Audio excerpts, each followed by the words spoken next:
Sawadee Kap. Hello and welcome to Daily Wisdom, Walking the Path with the Buddha. Today we're going to be doing loving kindness meditation and actually walking you through a session of loving kindness meditation so that we can all meditate together and actually train the mind through an active, independent, purposeful training session to cultivate loving kindness in the mind. Loving kindness is active goodwill towards all beings without judgment. Active goodwill is an interest to see others be well, to see others be peaceful, to see others have a good life, essentially. And through doing this meditation, we can actively train our mind, cultivate this loving kindness in the mind, so that then when we interact with other beings, we have this genuine interest to see others be well, this active goodwill. There's nothing about our meditation that we're going to do today that is actually going to change another person, because that's impossible. The only thing we can do in our practice of Gotama Buddha's teachings is learn and practice the teachings to change our mind. That's what this whole practice centers on, is changing our mind, improving the quality of our mind, purification of our mind. And by doing that, what you'll notice is that your life will gradually improve because the condition of the mind is gradually improving. So because of this natural law of karma, or cause and effect, or action and result, by us cultivating in the mind this active goodwill towards all beings without judgment and practicing that in daily life, then what we will notice is that others around us will also tend to practice in the same way. So in your current life, if you've been frustrated or irritated or hostile or unkind to people around you in your life, your personal life, your professional life, then you've essentially conditioned the mind of these people that that's the way you are. You are frustrated, irritated, annoyed, unkind, disrespectful perhaps, if that's the way you've been to certain people. And because of that, people are going to be the same way towards you. So by changing your mind through learning and practicing the teachings of Gotama Buddha, you will effectively start treating other people more peacefully, more kindly, more loving.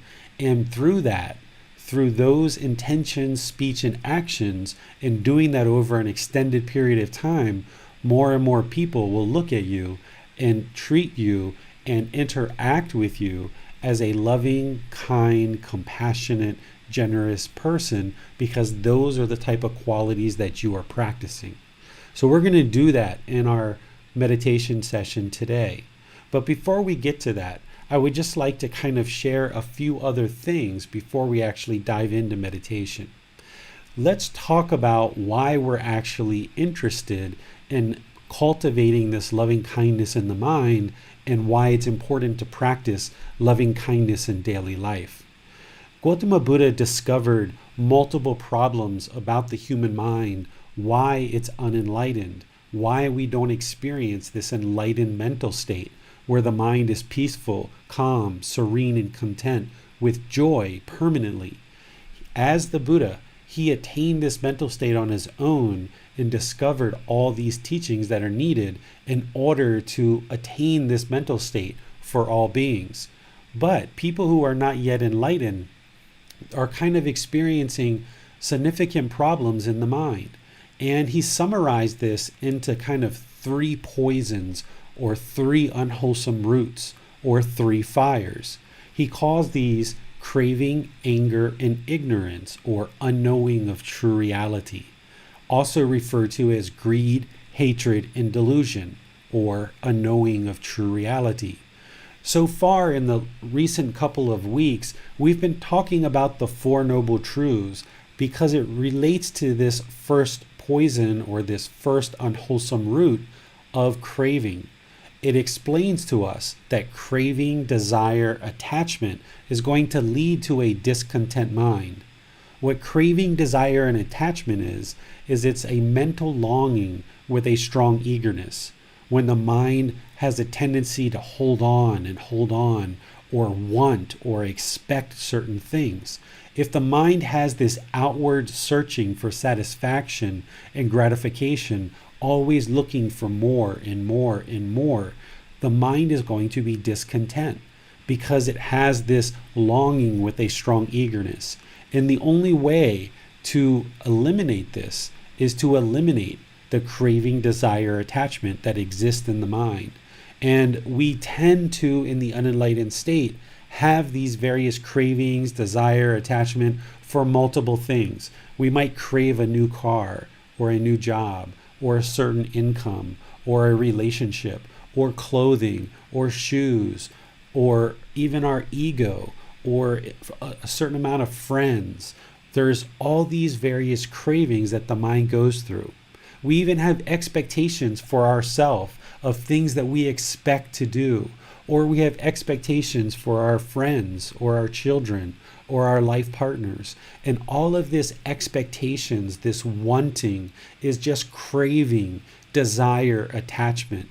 And when we don't get these things fulfilled, then the mind becomes discontent.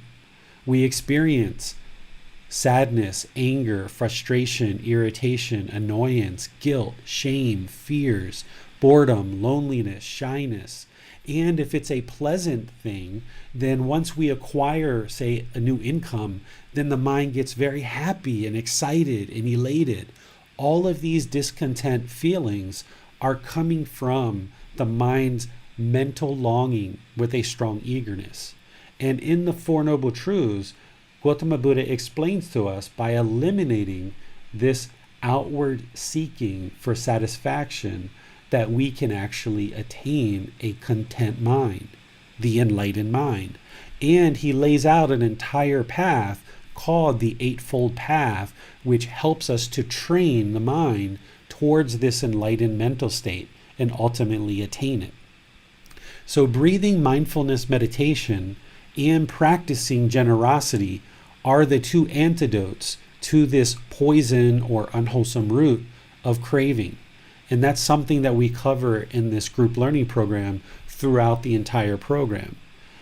However, today, what we're going to be doing is doing loving kindness meditation, which helps us to eradicate this second poison or this second unwholesome root, which is anger or hatred, also referred to as ill will. This is where the mind has a tendency to kind of wall itself off. When we don't get the object of our affections, i.e. our craving, desire, or attachments, when we don't get those, or if they're taken away from us, then the mind will oftentimes respond with hatred, anger, ill will, aggression, hostility, much like an animal. Row, right? This is how the unenlightened mind works. And we tend to block people out of our life. We tend to push people away, thinking that that is what's going to cause and create contentedness in the mind. We think in the unenlightened state that the problem is everybody else. We blame everyone else for causing us to be angry. But through these teachings and understanding the Four Noble Truths, what you realize is that you are actually causing yourself to be discontent. You are causing all of those discontent feelings. The anger, frustration, irritation, annoyance, guilt, shame, fears, happiness, excitement, elation, boredom, loneliness, shyness, resentment, jealousy. All of these feelings are being created by us. And when those feelings start to arise, we oftentimes will push people out of our life because of this hatred or anger or ill will, or some people call it aversion. And we think if we just block these people out of our life, then everything will be peaceful. And that's what we really need, because they're the problem.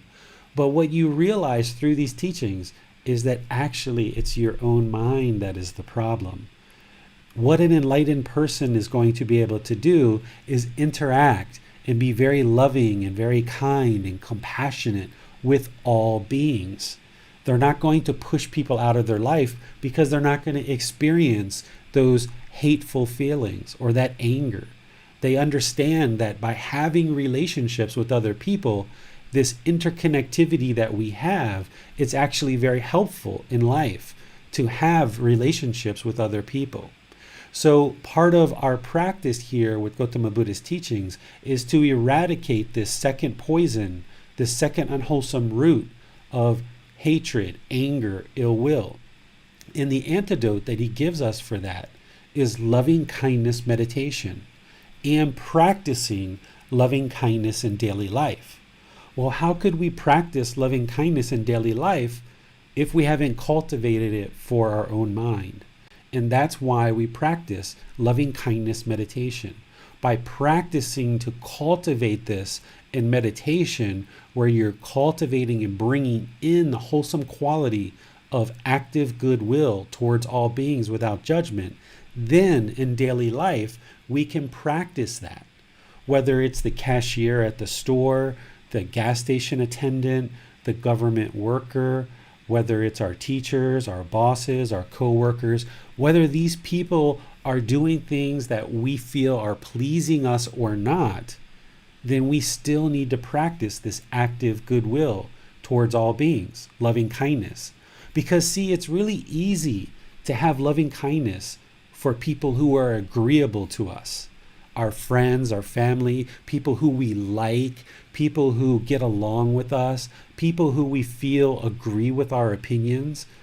But it's when somebody disagrees, the disagreeable, who we tend to, in the unenlightened state, push away. Because we don't want those people around, because they don't agree with us. They're disagreeable to us. But what an enlightened mind is going to do is, whether somebody is agreeable or disagreeable to you, you can still practice this active goodwill towards all beings without judgment.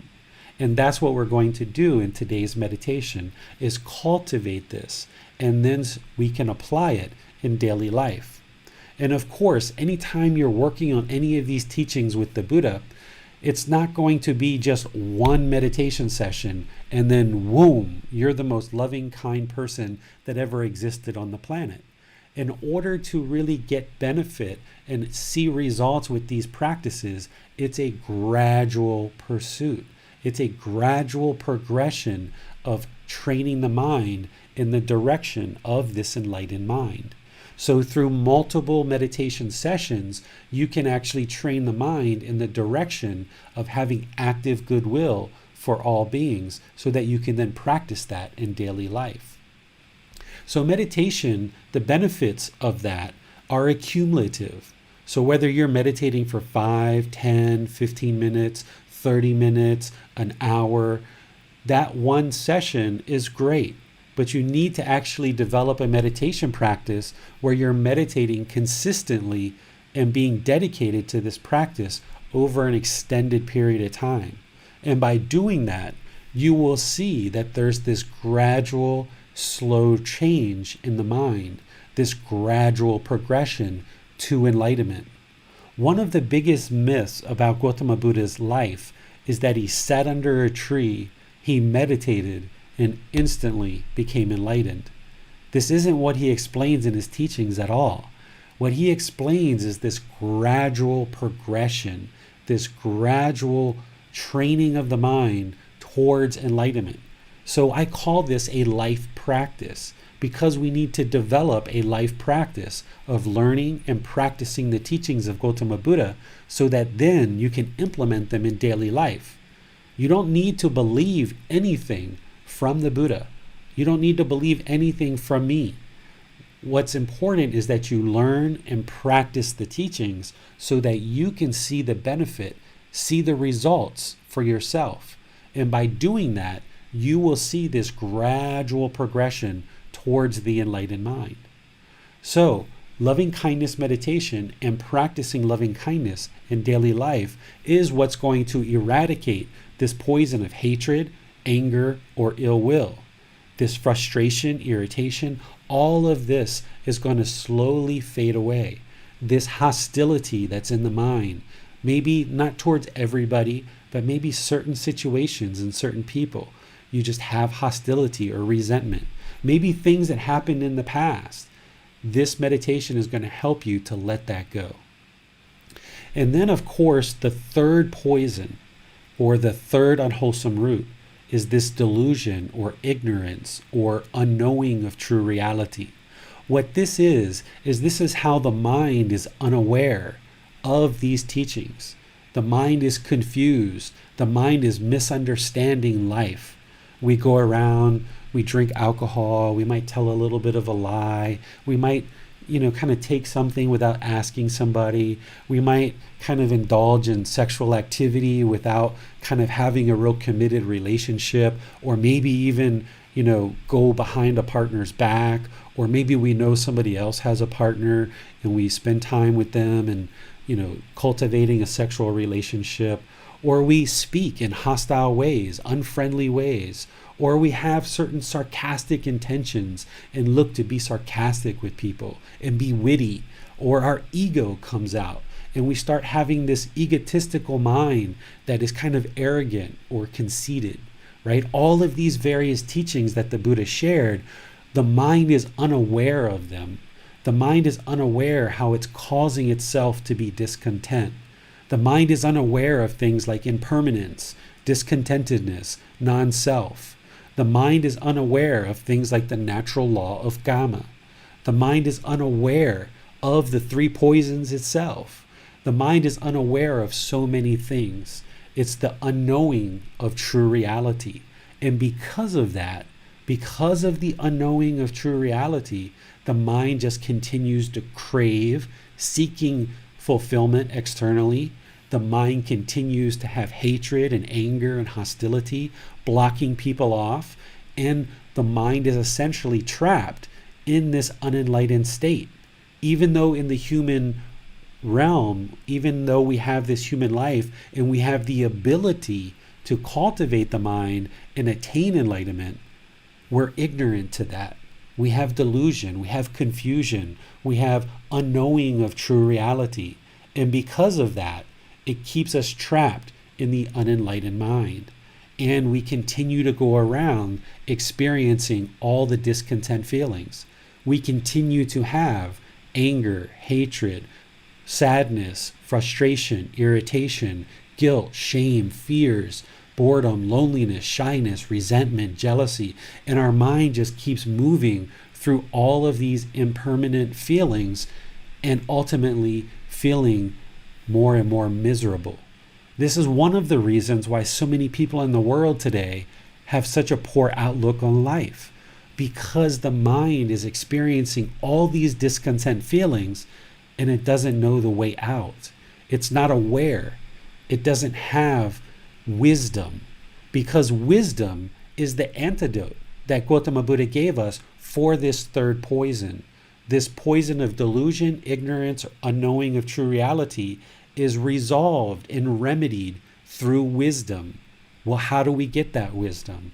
The way we get that wisdom is by learning and practicing the teachings of Gotama Buddha without belief, not believing the teachings. There's never a time where Gotama Buddha said, "Believe me." There's never a time where I will say, "Believe me," because belief doesn't liberate the mind. You can't see the truth and attain wisdom through belief. So the way to acquire this wisdom is to learn the teachings and practice them. And through your practice of these teachings, you will see the mind and the condition of the mind gradually improve. And you will gain the wisdom of what it takes to progress on this path to enlightenment. Through that wisdom that you acquire and you see the truth for yourself, you will then start functioning in the world differently. Once the mind starts to understand these truths and acquire the wisdom of how to eradicate these poisons in the mind, then the mind will start functioning in the world very differently than it does in the unenlightened state. But in order to get that wisdom, you need to have guidance from teachers. You need to have people to share the teachings with you so that you can then learn those teachings and independently observe the truth for yourself. You need to be introduced, you need to be guided, you need the teachings to be shared with you. But once they're shared with you, you should be able to then independently observe the teachings for yourself. And by independently observing the teachings for yourself, seeing these truths as truth, then you have wisdom. You will know with 100% certainty that these teachings are the truth, and they're continually improving the quality of the mind and essentially leading you closer and closer to this enlightened mind, because this anger and frustration will go down to irritation, to annoyance, to dislike, and then all of a sudden certain situations will be happening around you that in the past would cause you anger and frustration. All of a sudden, it doesn't affect you. You have the same exact situation occur, but you feel nothing. The mind is just peaceful and calm because you've trained it so well that this anger and hostility gradually diminishes and extinguishes until the mind is permanently peaceful, permanently calm, permanently serene, permanently content, and permanently joyful. And you do this on all the various situations and experiences that you have in life. But it requires you to build wisdom. And in order for you to have wisdom, you need teachers and guides. You need classes like this. You need resources to learn. You need to have the teachings brought into the mind. And that's what we actually do in this group learning program that we have here in the Facebook group, Daily Wisdom, Walking the Path with the Buddha. On Sunday at 9 o'clock and on Wednesday at 9 o'clock, we have these online sessions where you can join and learn the teachings of the Buddha and ask questions in live real time. We also have a podcast where if you missed the Sunday or Wednesday talk, you can actually learn through the podcast. And you can also learn through the YouTube channel. We have videos there, and we live stream directly to YouTube. We also have books, audio books, and quizzes and other resources to help you learn in our group learning program. You can even ask questions in our Facebook group and get guidance directly from a teacher.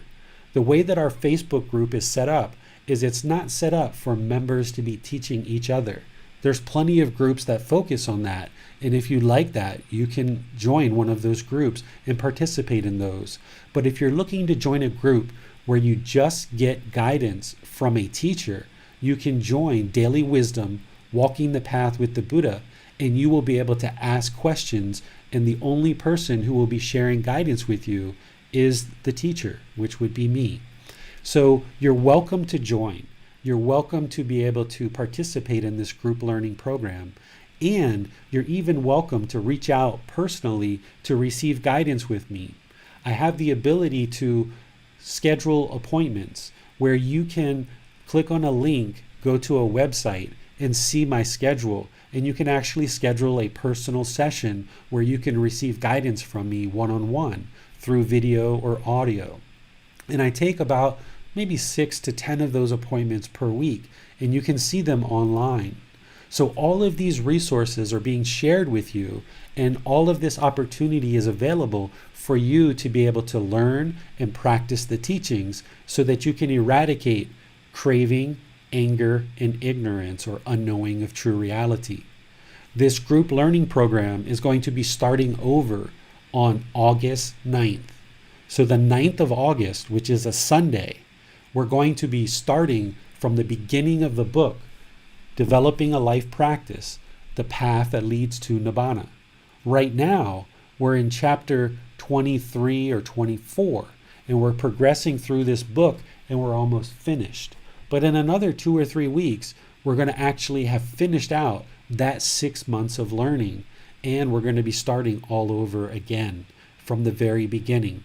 So if you are not yet a member of this Facebook group, or you have not yet signed up using the link in the comment section of this podcast or of this video, then you need to click on that link where it says Group Learning Program and sign up for the program.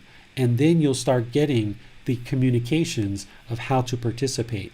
You'll get all the download links for the resources of the book, the audio book, the YouTube channel, the podcast, the quizzes, the Facebook group, and everything else that you need. And of course, all of this is offered to you openly and freely. There's no cost to participate in this program. You're able to actually learn and practice these teachings without needing to pay any money whatsoever. Of course, I accept donations, but I have no expectation of donations. It's helpful. It allows me to purchase the resources and things that I need to actually conduct this program, but it's not required. So I wouldn't want the cost or money or resources that you may or may not have to stand in the way of you reaching and attaining access to the teachings that you need to liberate the mind. So if you'd like to sign up, use the link in the comment section of the podcast or video that you're watching, and then you'll be able to participate in this group learning program. On Sundays, we have the main talk about the actual chapter that we're studying, and then on Wednesdays, we will typically cover breathing, mindfulness meditation, loving kindness meditation, and chanting. And occasionally we do some other interesting stuff as well. So you'll have to participate and see the various teachings that you can attain so that you can progress on this path. Because a life with sadness, anger, frustration, irritation, guilt, boredom, shame, fears, loneliness, shyness, resentment, and jealousy, a life like this is no fun. An unenlightened mind is no fun. There's no enjoyment in being angry and frustrated and hostile. And because you're angry or frustrated or irritated, that means people around you are going to be exactly the same way. That's what's going to come back to you. So by you focusing on training your mind through this type of training and through this type of program, you will actually then not only be able to improve the quality of your mind, but also the quality of your life, because more and more people around you will then start treating you in the same way that you're treating them. Okay? So I just wanted to share that with you, no matter where you're listening, whether it's on the podcast or one of our social media outlets, or whether you're even watching this as one of the watch parties that tend to get kicked off after our sessions. I would like to thank everybody who's been participating in the group learning program over the last 6 months. Thank you for all your questions. Thank you for all your donations. Thank you for all your contributions to what we've been able to accomplish here in the last 6 months. And I know from a previous session that many of those students are already seeing benefits to their mind and to their life. And that's what it's really all about, is you improving the quality of your mind and improving your life. So now, with all that said, let's get back to loving kindness meditation and these 3 poisons: craving, anger, and ignorance, or unknowing of true reality; greed, hatred, and delusion, or unknowing of true reality. Before we move forward, let me just pause and see if we have any questions from anybody in our Zoom virtual classroom, from social media and Facebook or YouTube, which is where we're live streaming to. We have a moderator named Max who does a really good job of looking at all these questions that people send in through comments or chat, and then can ask the questions and then get them answered in our session live. In our virtual classroom and the Zoom sessions, they actually have the added feature of being able to raise their hand and ask the question live. So no matter where you participate, you're welcome to ask questions or ask follow-up questions as we go throughout these online learning sessions. So Max, do we have any questions from anybody in our audience today? Thank you, David. I have a question. You talked earlier about aversion to disagreeable behaviour in others. And by disagreeable behaviour, are we talking about behaviour that we find displeasing because of our attachments? Or can this also mean behaviour that is inherently unwholesome in some way? And is it useful to draw a distinction between those two? It's actually both, right? Because in the unenlightened mind, we tend to hold on to so many things. We tend to hold on to thoughts and experiences that we've had, certain opinions, certain views, but we also have certain ways that we think other people should interact with us or interact with others, or a certain way that we expect everybody to interact in the world. And when people don't do things to our pleasing or things that we like, which is a craving, desire, attachment, a mental longing with a strong eagerness, an expectation, an obligation, when we project that onto another person, then those people are essentially disagreeable to us. We expect certain things to happen, and when they don't happen the way that our mind chooses that we want to have this thing happen to please the mind, then that's when we have aversion. So it starts with the craving of the mind holding on to a certain attachment or a certain expectation or obligation, and the mind wants everybody to be a certain way or talk a certain way or interact a certain way or do things in a certain way. And when our friends, our family, our children, our coworkers, our boss, strangers, the bus driver, taxi driver, when people don't do things the way that we find suitable, because we've had in the unenlightened mind certain criteria of everything that we think should happen in the world, and it should be our way. It should be our way because of this selfish desire. Then when these things don't happen, that's when the mind becomes discontent, and then we react with hostility and push people away with aversion. And it could be something wholesome, or it could be unwholesome. So let's say that we think everybody should not have ego. And that's true, right? If we're all walking this path to enlightenment and the entire world didn't have ego, that would be wonderful. That's a wholesome quality. That's a wonderful thing for the entire world to accomplish. However, if you go around, or if we go around in the unenlightened mind and expect that everyone's going to not have ego, when we see ego, the mind's going to be frustrated. It's going to be irritated. Why does everyone have to have ego? Oh, the world's horrible. The world's miserable. Oh, why is there so much ego in the world? So even though it's a wholesome thing, a wholesome quality that it would be great for the world to aspire to, that's not where the world is right now. So if the mind holds on and expects this condition, then the mind's going to be discontent when it interacts with somebody with ego. And then it's going to push this person away. It's going to have aversion or hostility or frustration or irritation. So that's like a wholesome quality. The other situation that you mentioned is, let's say it's an unwholesome thing. Let's say somebody's drinking or using drugs, and we know that, and we try to push them away because we think that, they're no good for our life. And maybe ultimately we aren't interested in being around people that are ingesting intoxicants and substances that cause heedlessness. That's not necessarily a bad decision. However, if we do that with aversion and hostility, or we do that with thinking down on these people and judging them, then we're practicing arrogance. We're the ones with the ego.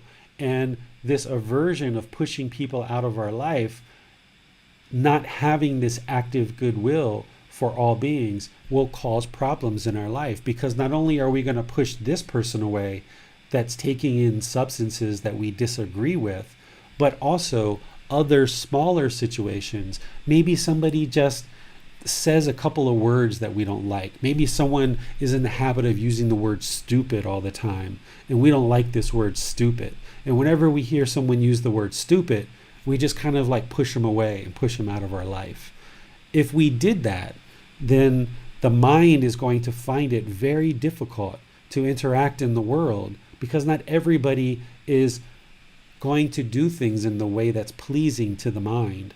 So what an enlightened mind is going to be able to do is, whether the person is doing something wholesome or unwholesome, we're still going to be able to find a way to interact with this person politely, kindly, friendly, and respectfully.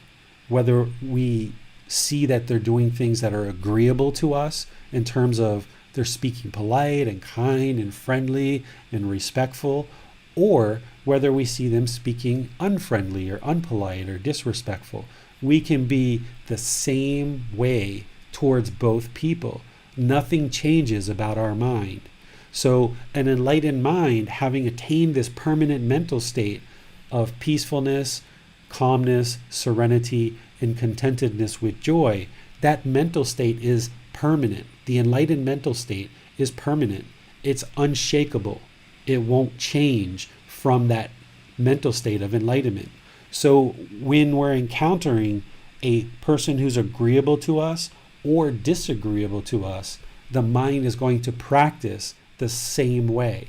There's still going to be loving kindness or active goodwill towards all beings without judgment in both situations, because the enlightened mind has already transcended all this craving, anger, and ignorance. It's already eradicated all that from the mind, so it can treat both people the same way because it's operating through the mind, which has attained this permanent mental state, which is practicing this Eightfold Path all the time.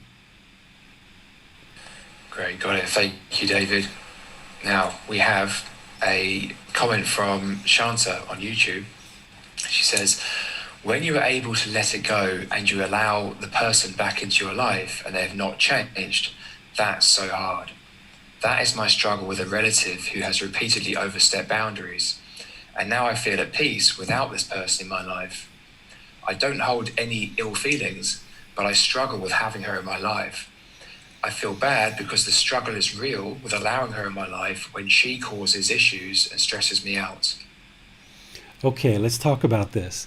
So your family member isn't stressing you out, okay? No one else has the ability to create feelings and emotions inside of your mind, okay? It's your craving, desire, attachment to wanting things to be a certain way. And then when you're interacting with this person, your mind becomes stressful because you're expecting things to be a certain way. So we're not talking about whether this person is doing good or bad things or wholesome or unwholesome things. What we're talking about in this first part of what you shared is just your mind expects things to be a certain way. And when they're not that way, that's when you create the stress for yourself, because you want them to be a certain way. That want or that expectation is the craving, desire, attachment. That's the mental longing with a strong eagerness. And when things aren't that way, your mind can't be peaceful. It's stressed. It feels stressed because it's not this way. So if you eliminate this, then what you'll realize is that you'll be able to more easily be around all people, no matter what they do. But you're not there yet. You've just started practicing these teachings in the last week and a half, so you're still learning, you're still practicing. But I just want to make sure you understand that that stress you're feeling is not coming from another person. You're actually causing it yourself. And that's why you can eliminate it yourself. You can eliminate this stress, but you need more training and you need more guidance. You need more time to really move the mind in the direction of enlightenment. And when you do, you'll find it to be easier and easier and easier to be around all people. So that's the first thing, is you're actually causing this yourself. The second thing that I would like to share is there's a difference between aversion, hatred, and anger versus having discernment of people you choose to have in your life or not. Let's talk about this. Aversion, hatred, or anger is, I don't want to be around this person because I don't like what they do and I don't want to be around them. I don't like this, right? And there could be frustration or irritation or annoyance associated with that. And we might have ill will potentially, or maybe something less, like just, I don't like this, right? That would be aversion. But it sounds like what you're talking about with your family member may not be this. It may not be aversion.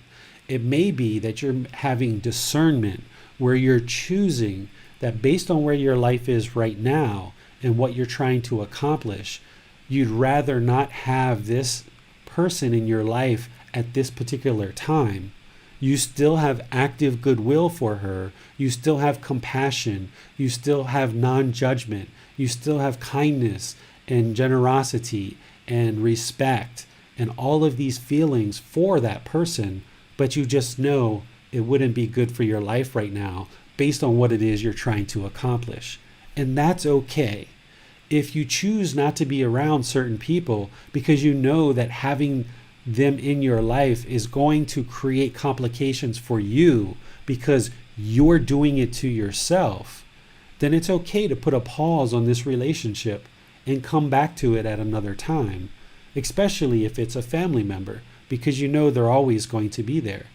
But what you need to do is make sure that if you do that, that you're doing it still with loving kindness, active goodwill towards all beings, still with compassion, a concern for others' misfortune. But if we block someone out with hostility, that's aversion. But if we just choose not to participate with people in our life at a given time, because maybe you're working on yourself, maybe you're under a lot of deadlines in order to study for a test, to get a job, maybe you're working through other relationships with your parents or your siblings, and maybe this cousin isn't someone that you would like to really focus on right now. You want to focus on maybe your brother, your sister, your mom, your dad, or maybe your life partner or your children. You might have other people that are kind of needing time for you to work out the relationship. So putting a pause on this is okay, but just be sure you do it still with active goodwill towards all beings without judgment, and with compassion, which is concern for others' misfortune. So that's the difference between aversion and just choosing not to involve certain people in your life at given times, and maybe you come back to it at a later time. We have a question from Judith. I find that the teachings of the Buddha have so much wisdom and truth. On the other hand, when there is evil, like when a psychopath really hurts somebody, like a child, how can we not have disgusted feelings and the anger that brings us to try to help? I suffer from ignorance and can't discern what is the so-called spiritual bypass and what is the really helpful Dharma. Okay, so what the mind needs to realize is that in this big world that we live in, there's going to be problems, right? We are never going to live, you and I are never going to live in a world where the entire world is peaceful. The entire world is not harming each other. It's not going to happen during our lifetime. There's going to be people who murder.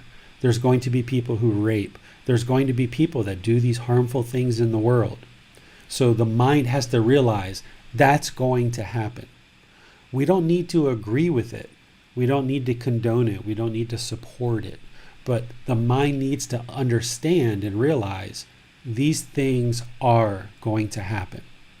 And when those things happen, if we allow the mind to get angry or frustrated or irritated because of it, what good does it do? What good, what benefit is it creating? That you get angry when somebody else does something bad.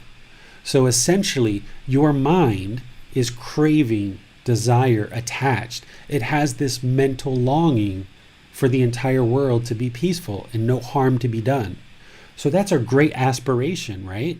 This is where the Buddhist teachings aren't about what's right or wrong. He's explaining to you why your mind is discontent. So even craving something wholesome, even craving something as good as the entire world being peaceful, if you maintain this craving, this mental longing with a strong eagerness, if you have this desire, this attachment for the entire world to be peaceful, whenever you see that there isn't something going well in the world, you're going to be irritated, you're going to be frustrated, you're going to be annoyed, you might have anger. It's because of the craving, desire, attachment. So you need to train the mind with breathing, mindfulness, meditation, and generosity to let go, to realize there's going to be harm in the world. It doesn't mean you agree with it. It doesn't mean you agree with somebody's actions, but those things happen. And it's those people's individual personal choices that created that. But if you attach your peaceful mind to everyone else has to be peaceful before you become peaceful, then you've got to wait for 7.5 billion people in the world to become peaceful before you become peaceful. That means you're going to be the last one, right? And then there's more people being born all the time. So your mind is holding on and craving, desiring, attached, wanting others to be a certain way, having certain expectations. You have to let that go. And you have to realize that all the inner fulfillment, all the peace, all the calmness, all the serenity, all the contentness and joy is already there. You need to remove this pollution of the mind where the mind wants certain things to be a certain way. And by doing that, then your mind can be more peaceful, calm, serene, and content with joy. But you need to learn the entire Eightfold Path, and you need to practice all the various teachings that are part of this path. It's not just a one-time shot. It's a life practice of developing this practice and then implementing it in daily life. Recently, David, you shared a teaching with me from the Buddha about how fairs and shows and sort of live entertainment wastes one's substance. And today you also talked about craving and how we should not seek fulfillment in external things. So I was wondering, what about more seemingly innocuous entertainment like films, games, etc.?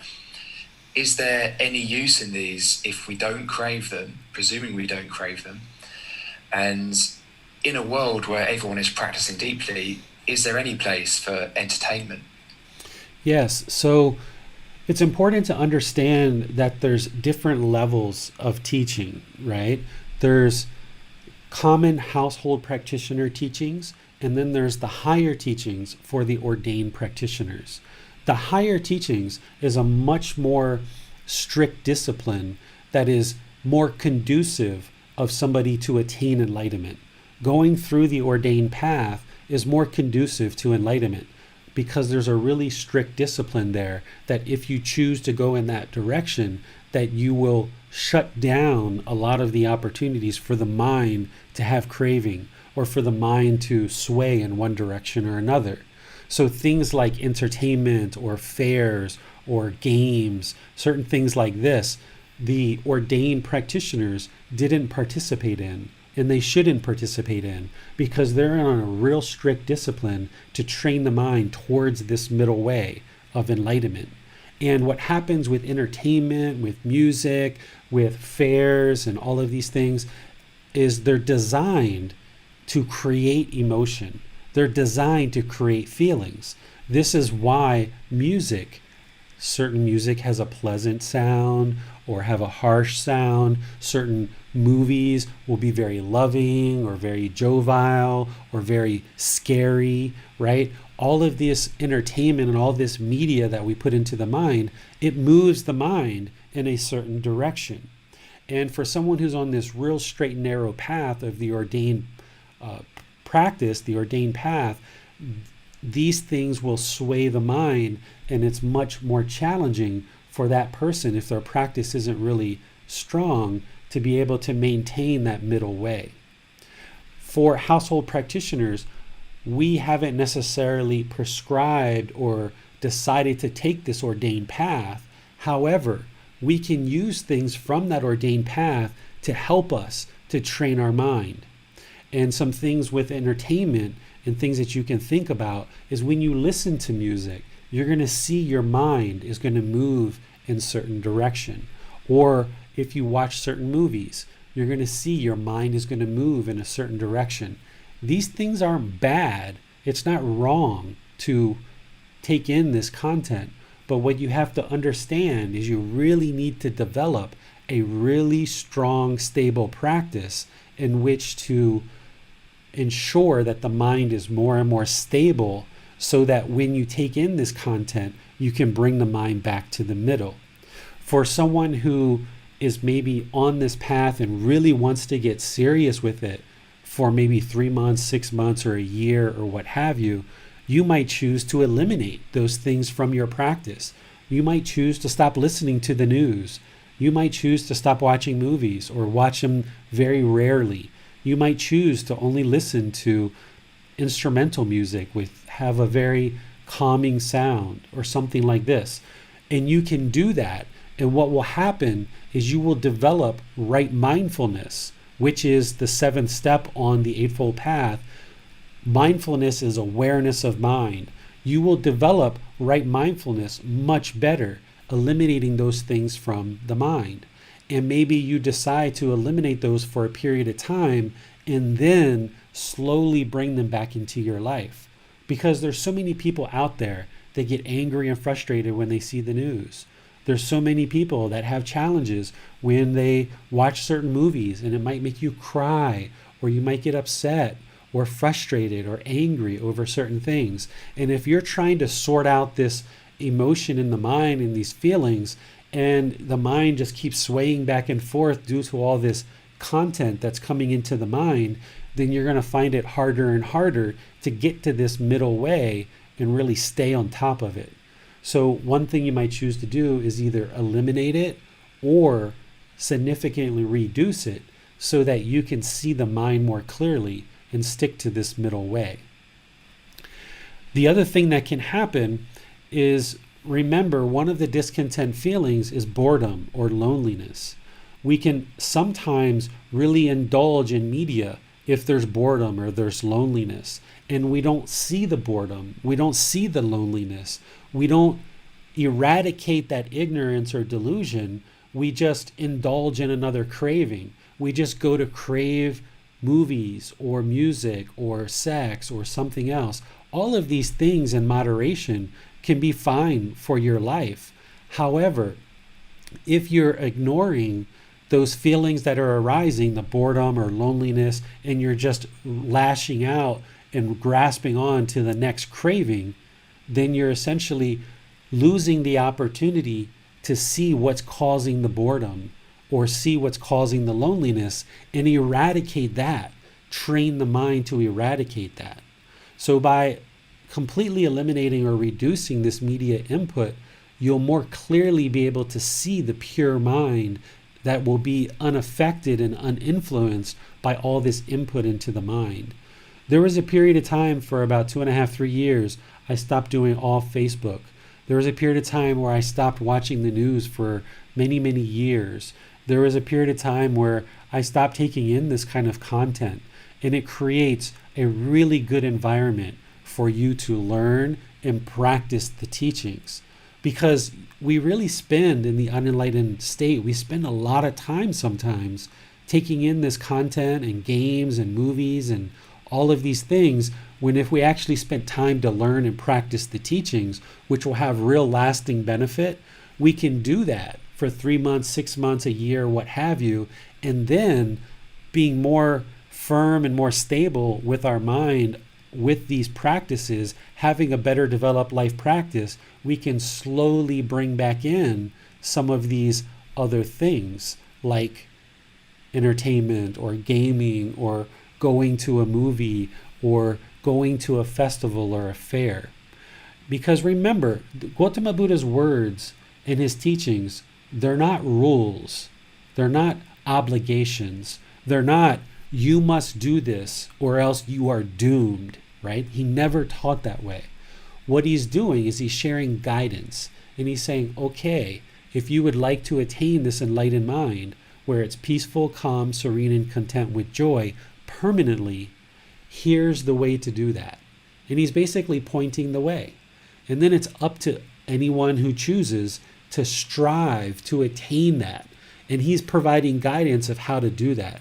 Whether you choose to watch one movie a week or one movie a month or one movie every 3 months is totally up to you.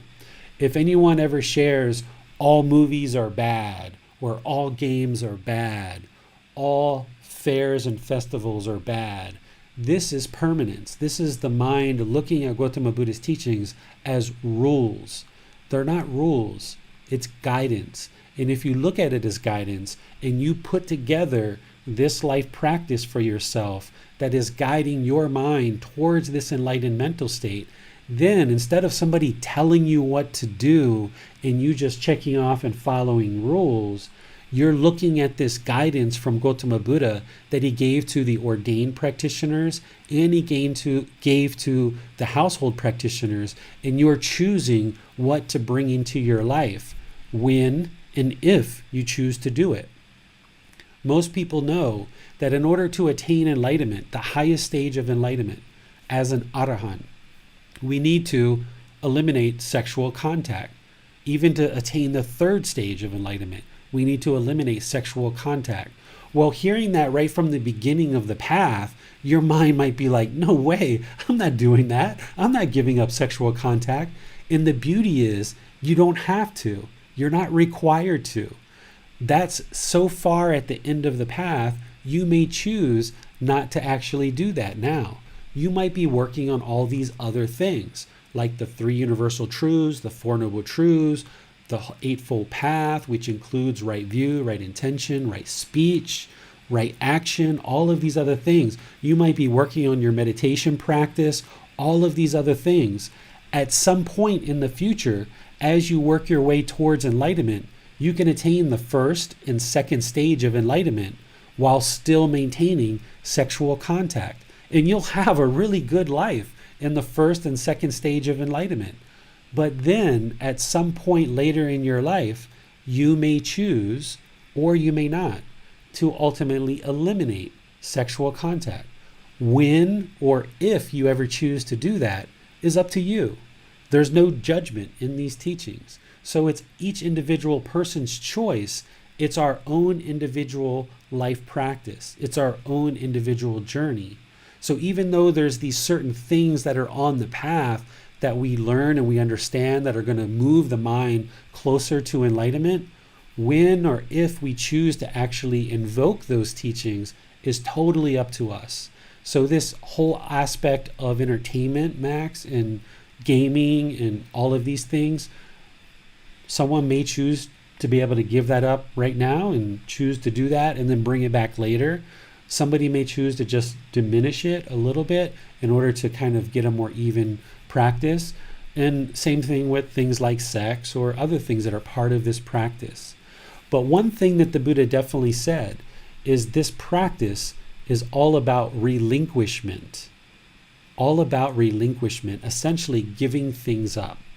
And oftentimes when we get started on this path, we look for all kinds of reasons of why to not pursue it. And because the unenlightened mind loves to hold on, because of craving, desire, attachment, the mind loves to hold on. When people start looking at the path and they see that part of this path is giving things up, that's the last thing the unenlightened mind really is interested to do. And oftentimes the mind says, no, I'm not doing that because I don't want to give these things up. But don't look at it that way. What you should look at is look at what you're gaining in this path. What you're gaining is a concentrated mind, focus, clarity of thought, improved memory. You're eliminating sadness, anger, frustration, irritation, annoyance, guilt, shame, fear, boredom, loneliness, shyness, resentment, jealousy. You're eliminating all of that stuff through training the mind. But once you attain enlightenment and as you pursue enlightenment, you choose to watch a movie here and there, it's up to you. You choose to play a video game, it's up to you, right? Everything is up to you on this practice. Nothing is forced. There is no rules. So it's really important to focus on what you're gaining in this practice and realize when or if you ever choose to give up any of these things is up to you. You can go as far or as short on this path as you like. There's plenty of teachings that the Buddha shared that will benefit your life and improve the quality of your life. But what things you choose to incorporate into your life practice is up to you. The more that you learn and incorporate into your life, the more enlightened the mind will become. But that doesn't mean that you never watch a movie or you never listen to music. what you'll probably find is as the mind becomes more enlightened, you will naturally start to let go of these things without even making a conscious choice to do so. I very rarely, if ever, listen to music. Very rarely. And it wasn't a conscious choice. It's just the mind doesn't have that interest anymore. And it just happened to do that. And I used to love to listen to music all the time. And that was a certain craving that I had. And I listened to it a ton. But now at this point in my life, every once in a while I'll listen to some music, but not very frequently. And the same thing with movies or other things. And it's not that I even made a conscious decision to do so. It just kind of naturally happened on its own. It's the same thing that happens with our sex drive. It kind of naturally extinguishes as we age. So a lot of these things, as you learn and practice this path, will just naturally fall away without much real issue of you letting it go, because you don't have to rush and hurry up to get enlightened. Nobody should be hurrying up to get enlightened, right? So we should just take our time, pursue it as a goal or an objective or an interest. Yes, and many times you've reminded me to train gradually, that the mind responds well to gradual training. And I feel that if we try and cut any of these cravings off too quickly, we can actually create more trouble in the mind and then maybe go towards the aversion side of things. So yeah, that's been very helpful advice, to train the mind gradually. Absolutely, because the mind, by saying the mind craves permanence, which is part of the way I teach the Four Noble Truths, essentially what we understand is the mind does not like impermanence, right? The mind doesn't like change. It just despises change. This is why when everybody went from working and having a normal life and doing whatever they were doing, when people started quarantining in the house, people started becoming bored or lonely or angry or frustrated or irritated because of that change. And now people have been inside for 2, 3, 4 months. When things start opening back up, people aren't going to like going outside because now the mind's gotten attached to being inside, right? The mind's not going to be so pleased maybe to go outside. This is the mind craving permanence. So the mind doesn't like impermanence. So if you try to do these real hard, fast stops of things, sometimes that can work. Like people will quit smoking or quit drugs or alcohol or things like that. And that can work sometimes. But oftentimes the best way is to just gradually ease the mind away from these attachments. When you identify certain craving, desire, attachments that are creating discontent feelings, then identify what those attachments are and then gradually train the mind away from it. And it's going to be a much more comfortable situation. And if you need to take a particularly aggressive approach with certain things that you really want to get out of your life, like cigarettes or alcohol or drugs, then you can go for it. But don't be surprised if the mind reverts back or relapses, right? This is the craving gradually extinguishing. So if you are a smoker and you've been smoke-free for 2 weeks and you go back to 1 cigarette, that's just the mind still having a bit of craving. Just jump right back on the bandwagon and now go 4 weeks without a cigarette. And if you happen to have one, okay, jump right back on, now go 6 weeks, right? Or whether it's you're trying to eliminate sexual contact, or you're trying to eliminate caffeine, or you're trying to eliminate the news. Some people have told me they want to get the news out of their life. They don't want to watch the news anymore. Same thing. You might go 2, 3, 4 weeks without the news, and then the mind just would like to see it once.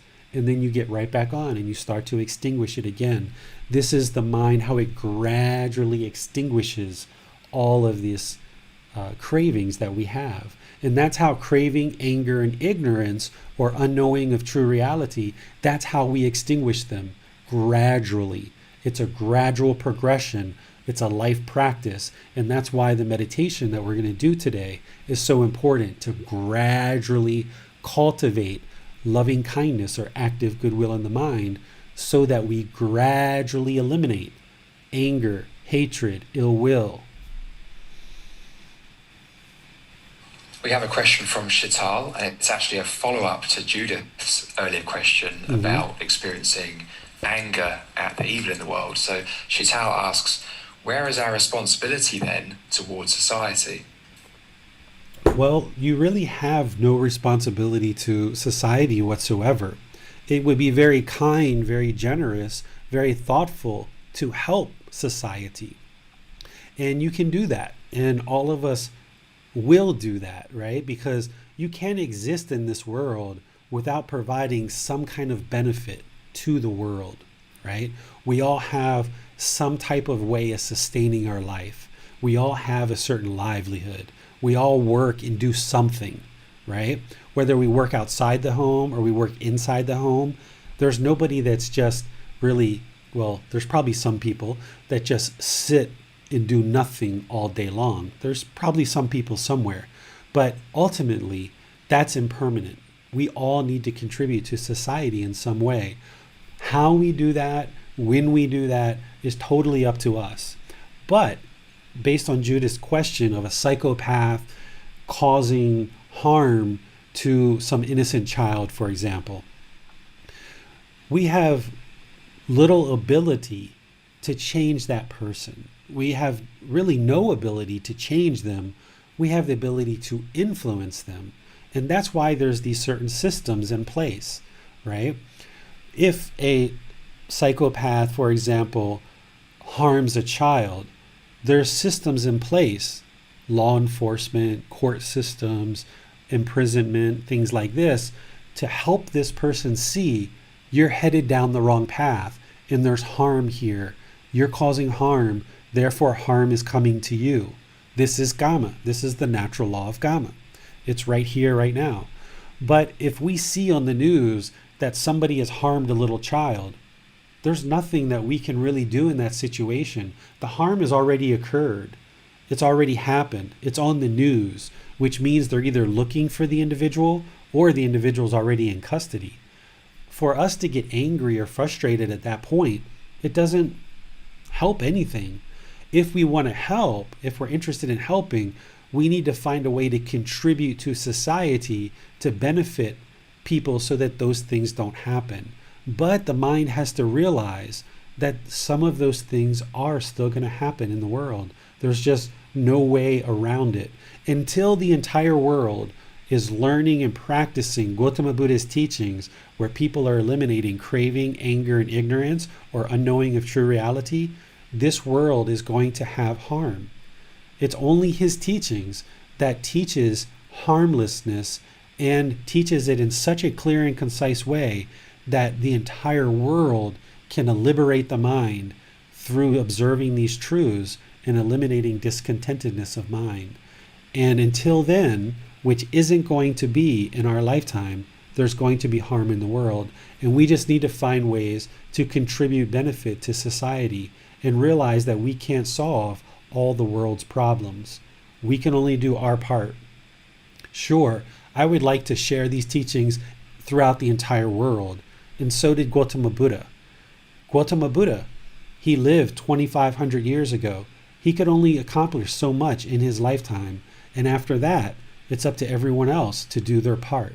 So, for me, at this point in my life, and for the rest of this life, I've decided that I'm going to offer these teachings and share these teachings openly and freely with the entire world. And that's my way of sharing and helping the world. But at the same time, I recognize that I can't help everyone in the world. There's just no possible way. There's going to be harm in this world. And when that happens, it's unfortunate, but I didn't cause it, I didn't create it, and I can't solve it.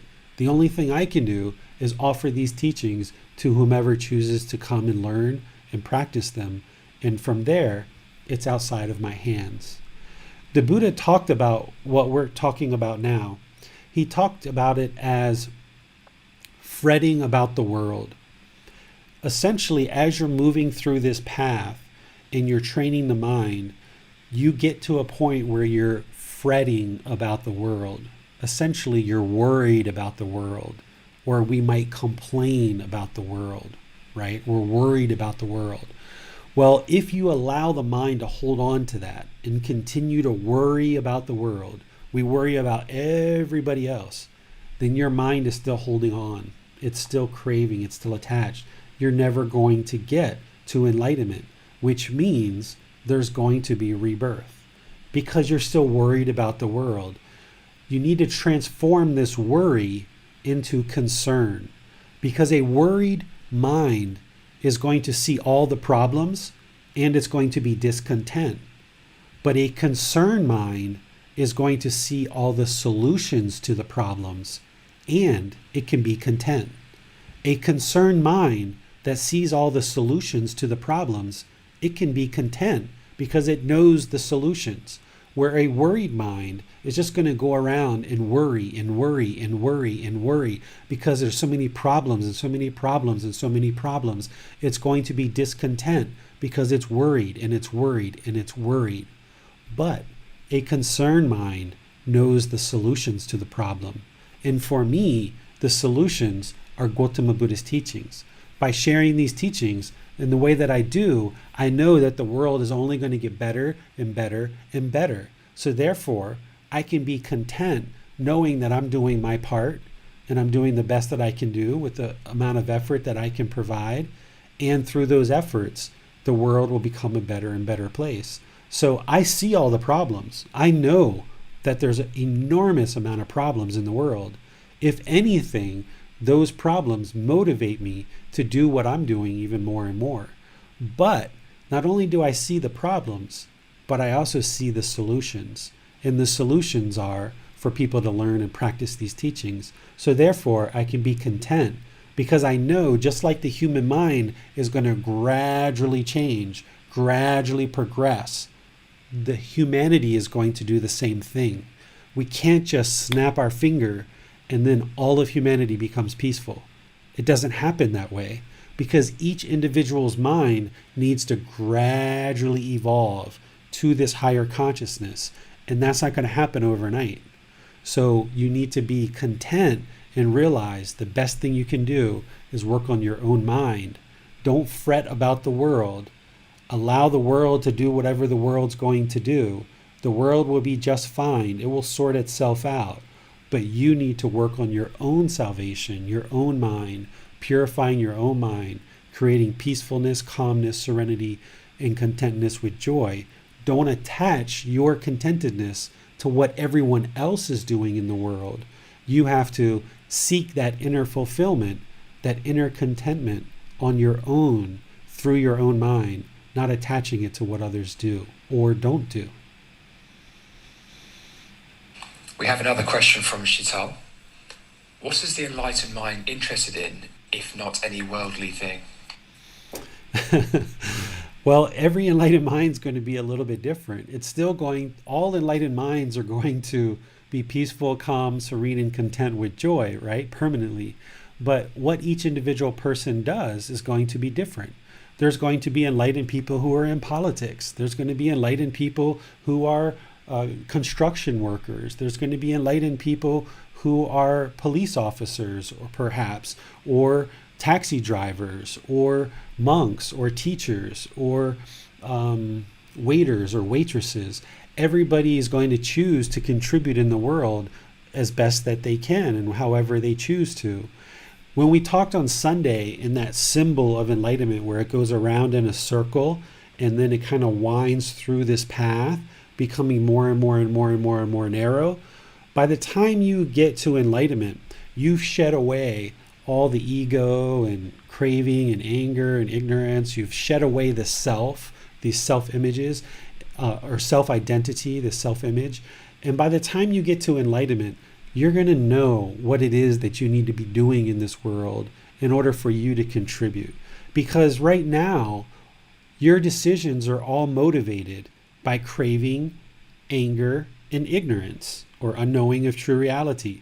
Your mind is going around craving certain things based on your desires, based on what you think this self-image, what you think the self needs. That's what you're craving and that's what you're doing. Or you're craving based on the expectations of the people around you, and that's why you're doing all the things that you're doing. all your decisions are being motivated out of craving, anger, and ignorance, or unknowing of true reality, this self and this ego. So when you strip all this away and you strip away this layers of the onion and you get to the center, to the enlightened mind, it's going to be empty. And by that time, when you get to that enlightenment, as you progress to enlightenment, you're going to gradually figure out what's your place in this world and how you're going to contribute to the world. And each enlightened person is going to be different. We need lots of enlightened people in politics. We need lots of community leaders who are enlightened. We need lots of lawmakers. We need lots of people everywhere, waiters, waitresses, taxi drivers, you name it, people building houses, people in science and technology. All of these people can be enlightened. And the more enlightened people are, when they're in those fields, unmotivated by craving, anger, and ignorance, the self and the ego, they're going to be really excelling. They're going to be really good at progressing that field. So a scientist who's enlightened is going to have lots of innovation.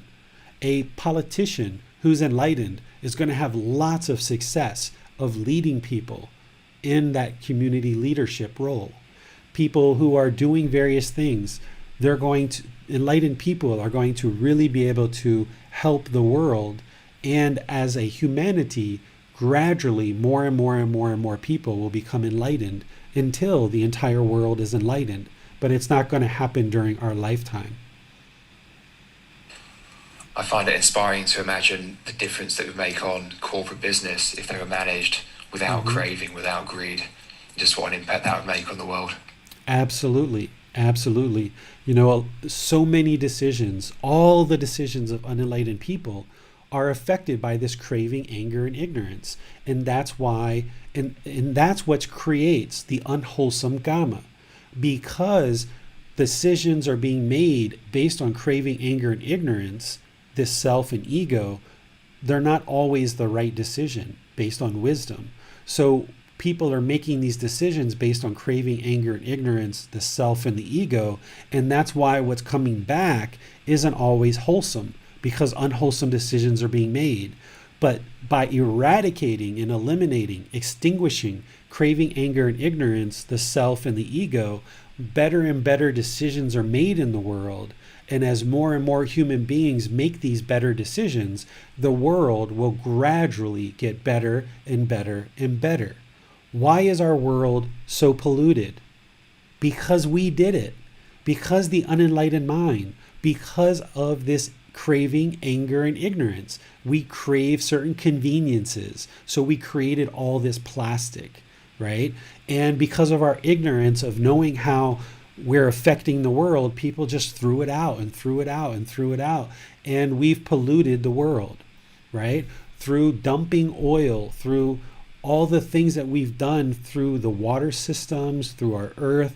This pollution of the world is a representation of the pollution in the mind of human beings, because everything you see in the world is because of a decision that a human made. If you see a piece of trash on the floor or on the ground when you're outside, that's from a decision that a person made to do that, right? So the more that we eradicate craving, anger, and ignorance, the self and the ego from everybody's minds in the world, but each person has to choose to do that for themselves. We can't force people to do it. But by everybody choosing to do that, better and better and better decisions will be made in the world, and the world will gradually get better and better and better. This is why we've worked ourselves into this situation where humanity is at its lowest point ever in the history of the world. Mankind has come to a screeching halt with COVID-19, and people are kind of in timeout for the last 2 or 3 months. And people are sitting around thinking about how we've really damaged this world. And more people are slowly, gradually awakening. And you can see it. If you understand the path to enlightenment, you can see how our species is slowly, gradually evolving.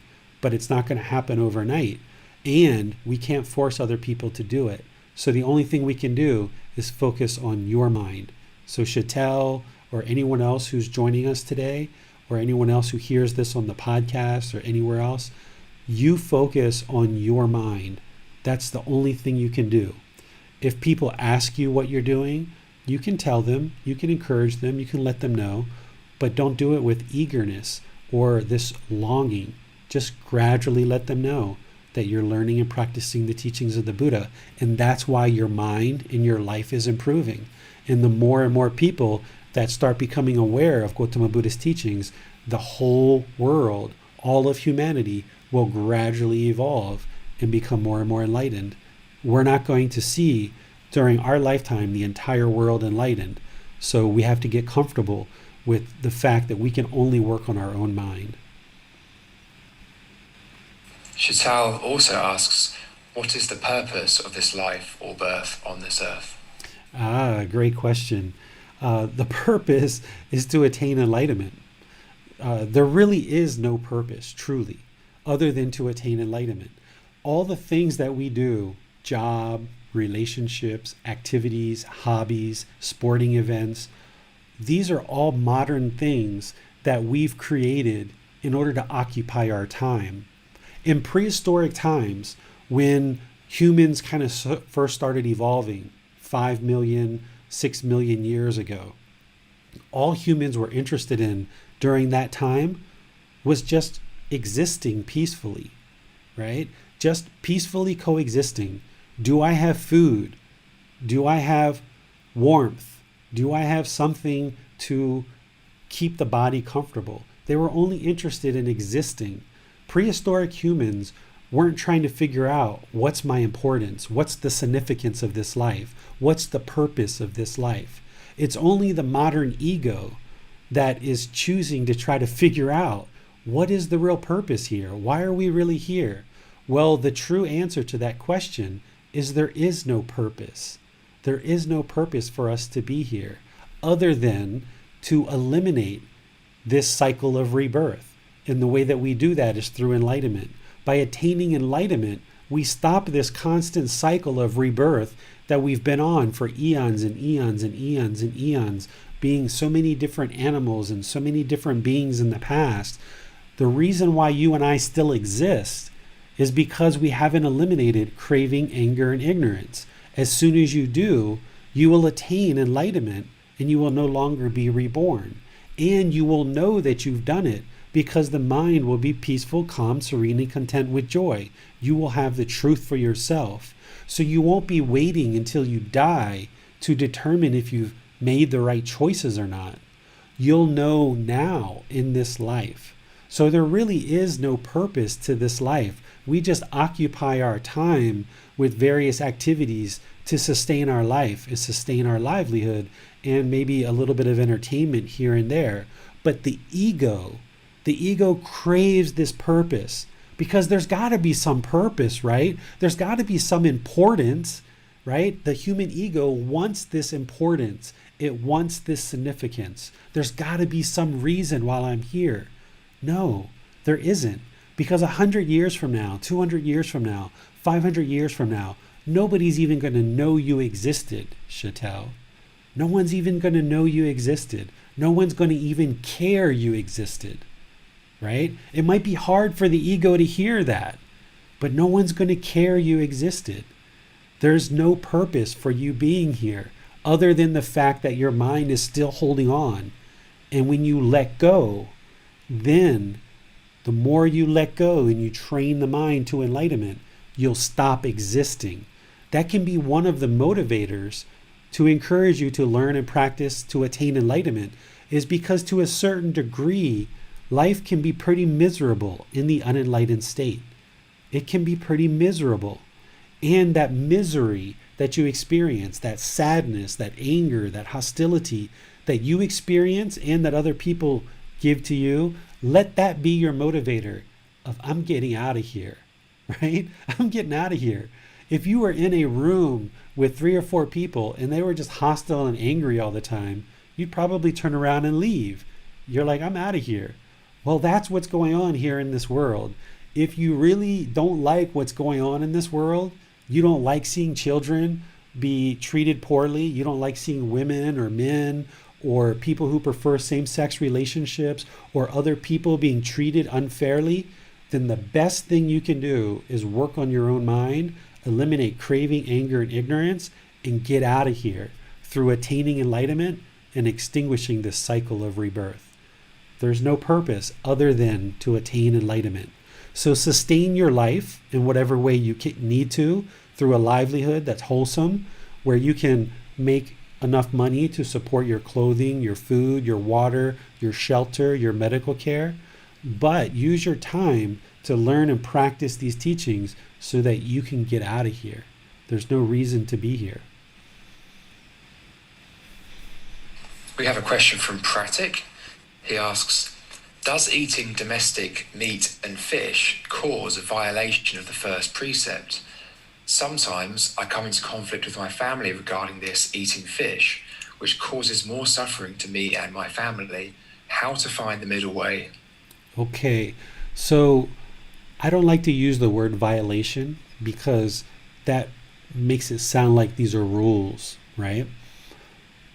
Eating meat absolutely creates unwholesome karma, okay? The first precept that you're talking about, the first guidance of the 5 precepts that the Buddha gave in order to help us to eliminate unwholesome things, this unwholesome karma, is to not kill, is to live compassionately, trembling for the welfare of all living beings, okay? That's what he taught, because he knew by killing other beings, it's going to cause harm in the world. And you can see that. COVID-19, it's causing harm in the world.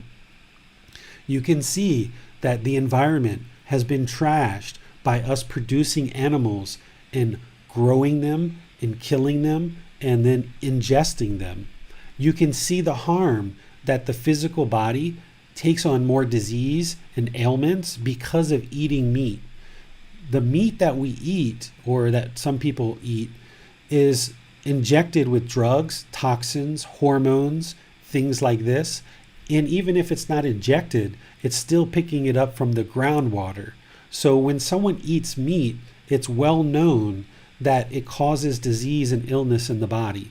People who eat just vegetarian or vegan, you will end up seeing that there's less disease in the human body because of it. So by harvesting animals and having other people kill them for us, and then we ingest it, you can't get away from that unwholesome decision. Just because somebody else killed it for us, we're still ingesting the meat, so therefore you're still going to get disease and sickness because of the meat that you're ingesting has drugs, toxins, hormones, and things like that in the actual substance. Even wild animals, they've pulled wild animals out of some of the rivers and streams in America, and they've tested it and found 191 different substances in the fish that were wild fish. They found cocaine, antidepressants, anxiety medication, all those medications that people are taking and flushing in the toilet or putting in the sink. That's all going into the environment, and then the animals, even wild animals or farmed animals, are picking that up. And then when we eat it, that's what is causing harm to the body. And when you eliminate meat from the mind, this is your truth. When you eliminate meat from the body, from the food supply, this is your truth. You will see that the mind becomes more clear, more concentrated, and more focused because you don't have those drugs, hormones, and toxins inside the mind. So it's not enough to just say killing animals breaks or violates a precept, because people then look at it as a rule. The reason why the Buddha shared this precept is because of the harm that's going to come from it. So what you need to do is show people the harm, if they're interested, without forcing them to understand it, is show them the harm to the environment, harm to the animals, and harm to your own physical body through ingesting the meat.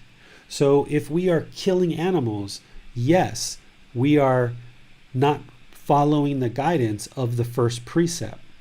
We're also not following the guidance of the second precept.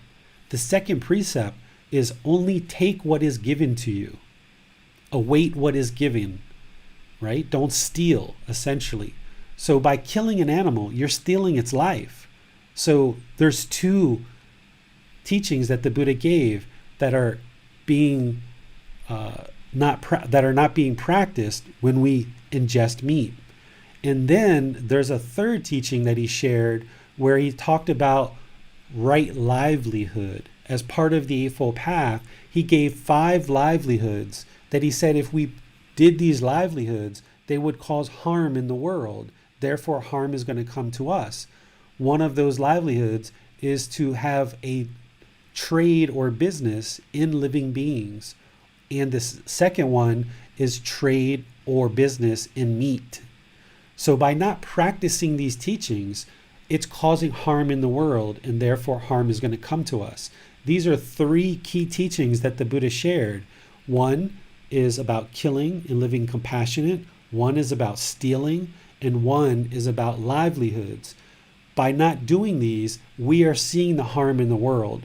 One of the things that the Buddha didn't do, which is kind of interesting, is he gave the teachings and he shared what we should and shouldn't do as terms of guidance, in terms of what's going to cause harm in the world, but he never explained all the harms that are going to come from it.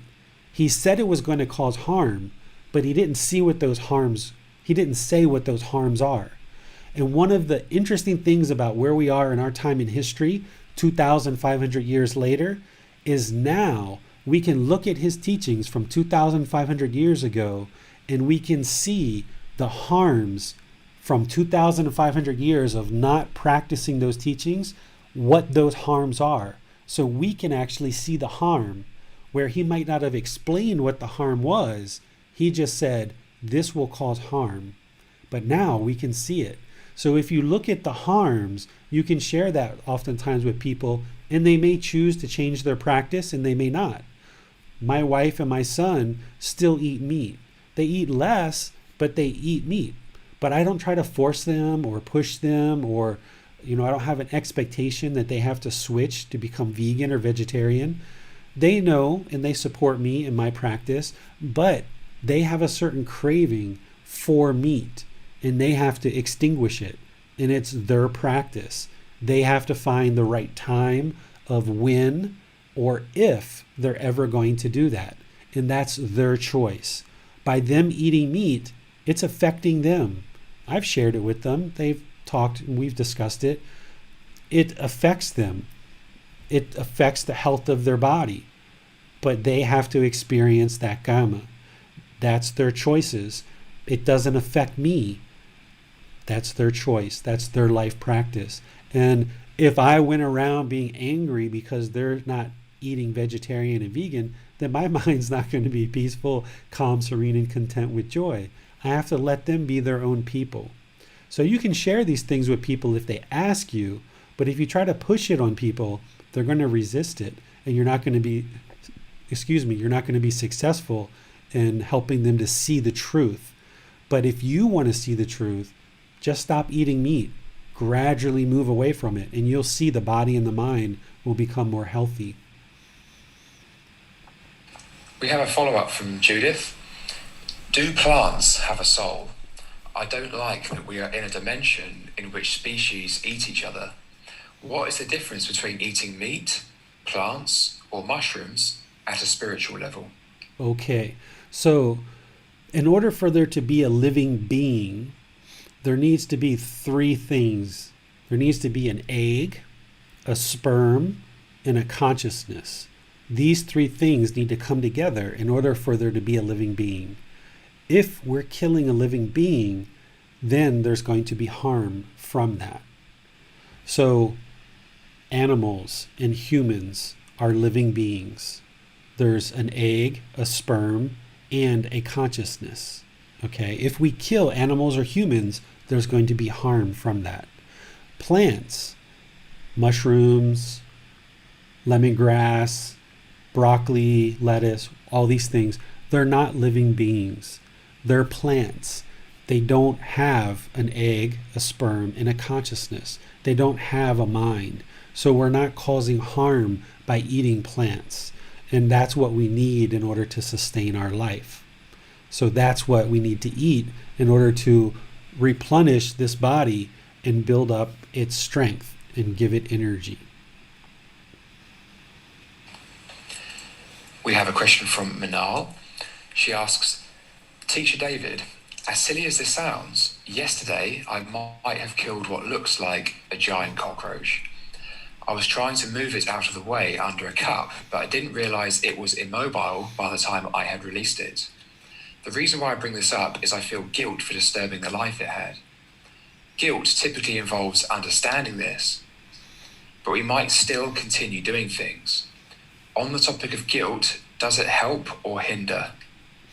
So see, this is the Gama, right?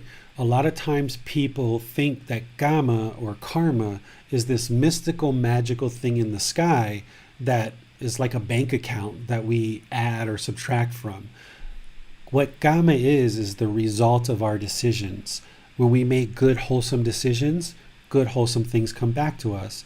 When we make unwholesome decisions, unwholesome things come back to us. So what Gotama Buddha's teachings do, his Dhamma, is essentially explaining these natural laws of existence that if you learn and practice these, that's why you can eliminate all these discontent feelings. So where this guilt is coming in is because you know you killed something, and that's the Gama that's coming back to you. But the reason why you're experiencing this guilt is because there's still craving, anger, and ignorance. So let's give you a little bit more wisdom so that you can maybe eliminate this from the mind. You were not having the intention to kill this cockroach. It's something that just happened. In fact, you were trying to very politely and respectfully relocate it to another place, but it just happened to die as part of this. You didn't realize that you had killed it. So you didn't intentionally kill this being. So you should hopefully release that guilt that you didn't intentionally mean to kill this being. It just happened. Okay? The other thing to think about here is this is that being's Gama. Okay? In the animal realm, they're constantly reborn over and over and over and over and over again. For that cockroach to be in the animal realm, that was its Gama to be in the animal realm. And that was its Gama to die. It can't attain enlightenment in the animal realm. It's going to have to be reborn multiple times until it eventually gets to a human birth to actually be able to attain enlightenment. Maybe it got to a human birth right after it died, when you accidentally killed it. So perhaps it's moved into a human birth. Who knows? But regardless, this was that being's Gama. It was going to die at some point. You didn't intentionally kill it. It just happened to die as part of you trying to have loving kindness and compassion for this being. And it didn't work out that way. There's times where I might have a bug land on me and I'll kind of swipe it off. And if it's a real small bug, like a mosquito or something, it might actually die because their body structure is so nimble. So I don't feel bad about that because I've tried, and oftentimes I'll blow, I'll blow at them because that tends to not hurt them rather than flicking them. But there's been situations where even I've blowed and it still kills the mosquito. Maybe it's my bad breath, who knows? But I think maybe I just blew a little bit too hard, maybe. So you have to release that and realize that, okay, my intention is to practice harmlessness. That's my intention. Harmlessness. That's right intention. Harmlessness. Non-ill will. My intention is to practice loving kindness, active goodwill towards all beings without judgment. My intention is to practice compassion, concern for others' misfortune. So these are all your intentions. But even with that intention, do you think you can permanently not kill? Is that possible? No, it's not possible, right? Even with all the best intentions, you're probably going to end up killing something eventually. Even just walking down the street on the sidewalk, there's probably ants that you step on and don't even realize it. And that's their Kama as an ant. that they just happen to be under your foot and they happen to die. So you have to release this guilt and realize that you tried to do the best thing. And that's the best you can do, is have the intention of harmlessness, have the intention of non-ill will and non-harm. And by practicing that way, not only with the cockroach, but with people and humans and other beings, then your mind is moving in the direction of enlightenment. So if I was you, I would let that guilt go. Thank you, David. We have no more questions this time. Yeah, and adding on there, right, the thing that's causing the guilt is not only the killing, but it's the craving that you want every being to be alive, right? You want to not kill. You have this expectation. That's the craving that's causing the discontent mind. So you have to realize that that's permanence. You can't not always kill. You can practice harmlessness, but occasionally you might inadvertently, accidentally kill a being here or there. Okay? So since we don't have any more questions, let's go to our meditation for today. Our meditation is loving kindness meditation. We're going to practice this in the way that we have before. You're going to take a position of either seated, standing, or lying, and you're going to focus the mind on the breath. We're going to do breathing mindfulness meditation for a period of time, and then we're going to move into loving kindness meditation. Our loving kindness meditation, the way that we do it is we're going to do affirmations. So after we do our breathing mindfulness meditation, I will provide guidance where I will say, "May I be peaceful." And when you hear that, on the out breath, repeat it in your mind, "May I be peaceful." Then I'm going to say, "May I be safe." And wherever you get to your out breath, repeat that in the mind. "May I be well." Again, on your out breath, repeat that in the mind. "May I be free of all discontentedness in the suffering it causes." Repeat that in the mind. Because with loving kindness meditation, you always start with yourself. Because how could you have active goodwill without judgment towards others if you don't have it for yourself? This would be like a poor person trying to host a seminar of how to get rich in the next 10 years. Well, how can that poor person teach people how to get rich in 10 years if they haven't been able to acquire wealth themselves? So how could we cultivate loving kindness in our mind for others if we don't first have it for ourselves? So when you do loving kindness meditation, always start with yourself, with I, okay? From there, we're going to make these rings, okay? And I don't ever know what the rings are before I actually create them. I just kind of create them as I go, starting with I and then moving out in an outward direction until eventually we get to the last ring where we say, "May all beings be peaceful.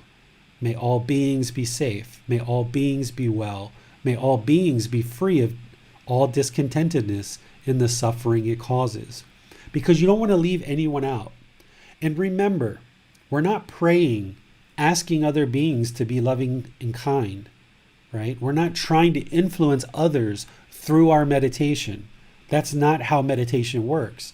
Meditation is an active, independent, purposeful training session where you're either eliminating certain things from the mind or you're cultivating certain things in the mind. Here, we're cultivating our mind to have active goodwill towards all beings without judgment.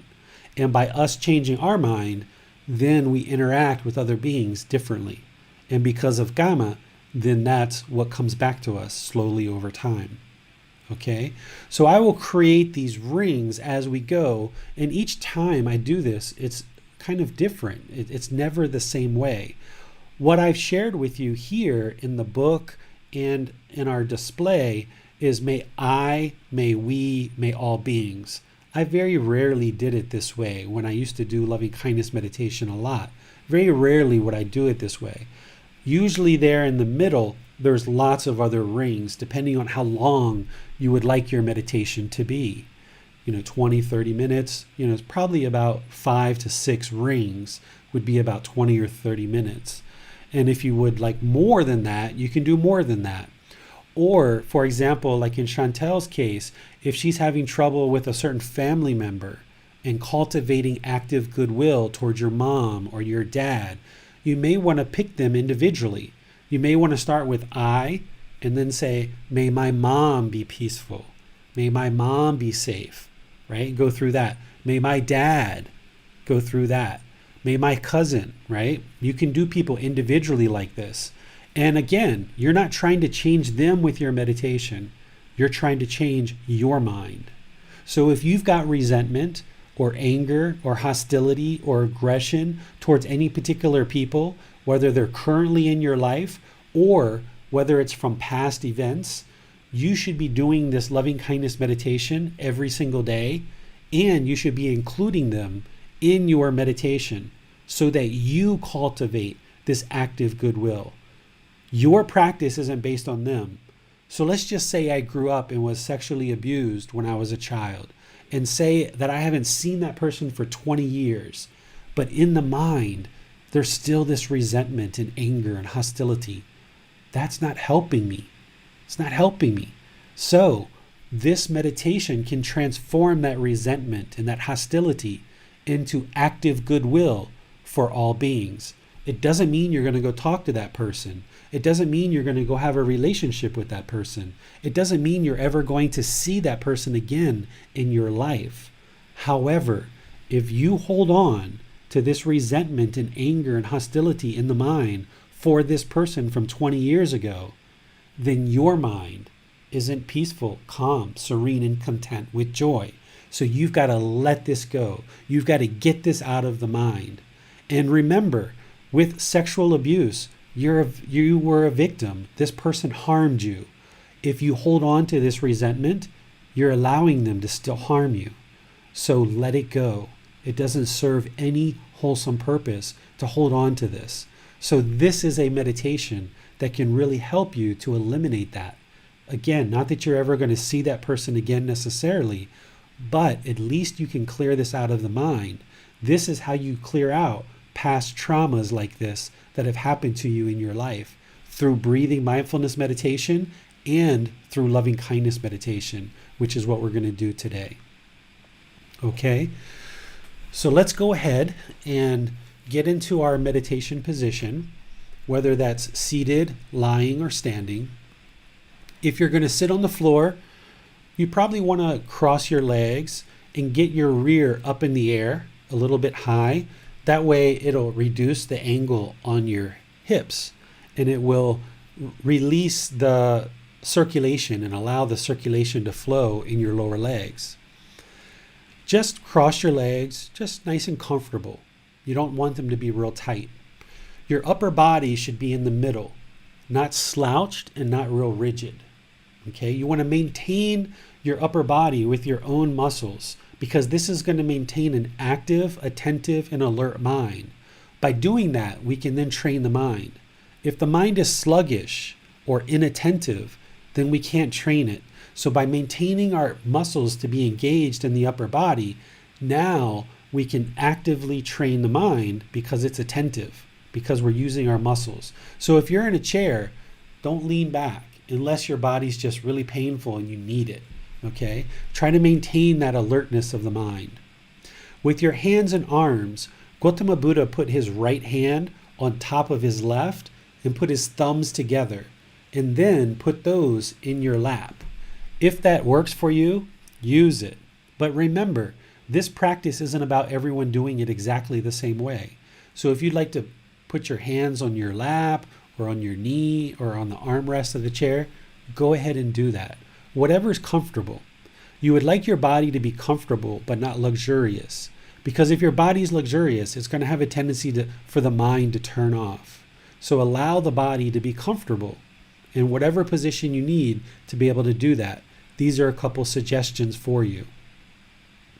Next, just close your eyes and breathe in through the nose and out through the nose. Focus the mind on the breath. The breath is the present moment, and you want to focus the mind on the sound of the breath or the sensation of the air entering the nose. You stay here and just focus on the breath.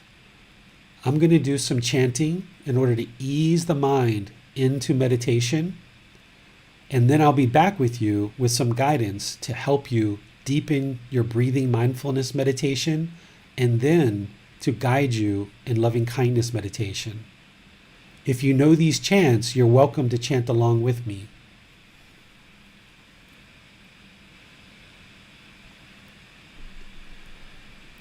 Arahang Samma Sambuddho Bhagava Bhutang Bhagavantang Apivatemi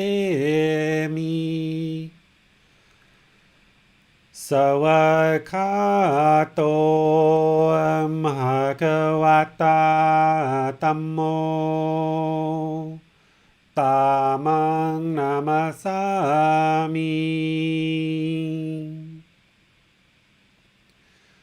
Supatipano Bhagavato Savaka Sangho Sanghang Namami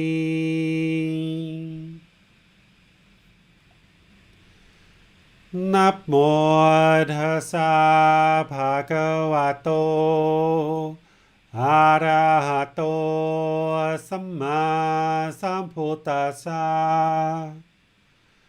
Namo tassa bhagavato arahato samma sambuddhassa. Namo tassa bhagavato arahato samma sambuddhassa. Iti piso bhagava arahang samma sambuddho. Vicacaranang samhono Sakato rogavitu Anutero purisa Tamasati satatawa manusanang Bhuto Bhagavati.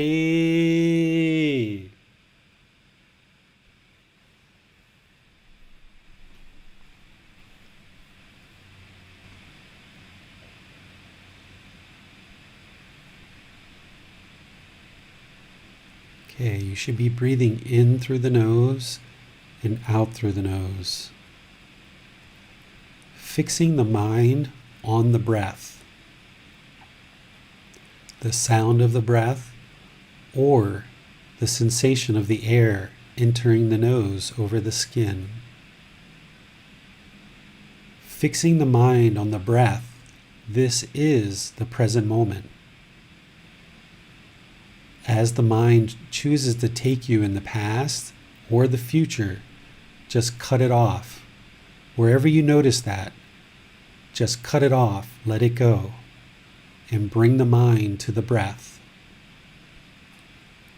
If the mind has thoughts or ideas or perceptions, just let them go. Cut it off. Bring the mind to the breath. The breath is the present moment.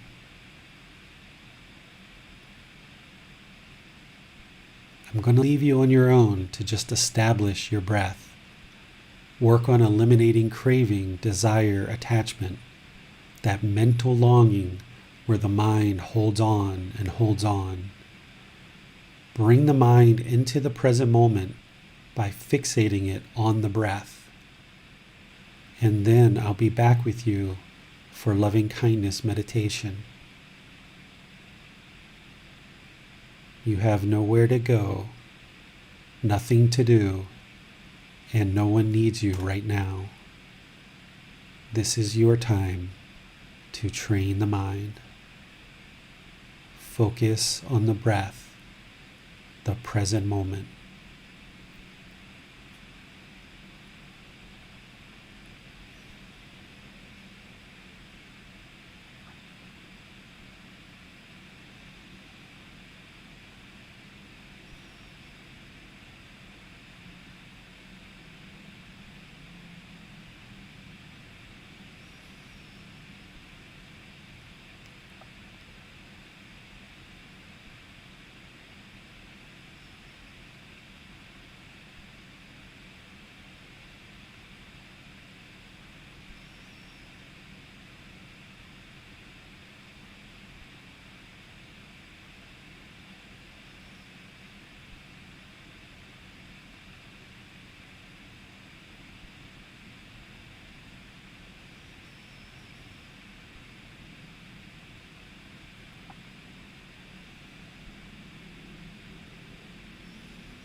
Now continue your breath in through the nose and out through the nose.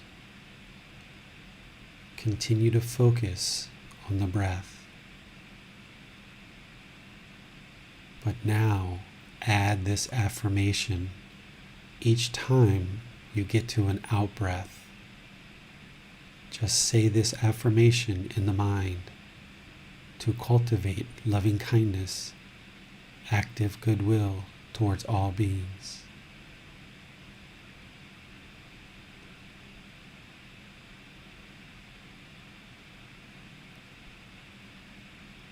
May I be peaceful.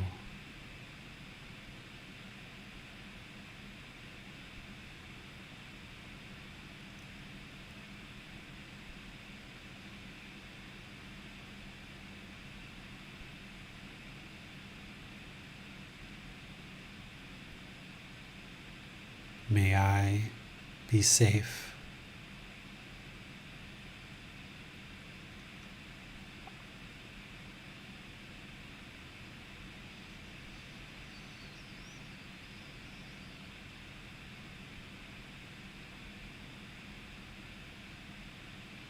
May I be well.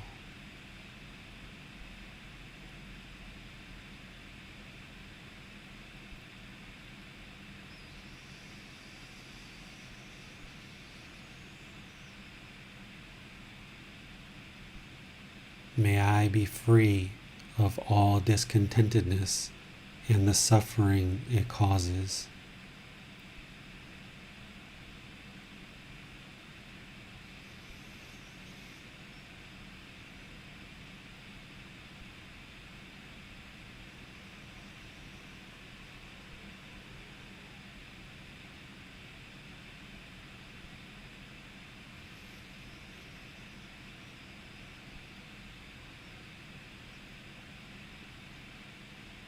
May we be peaceful.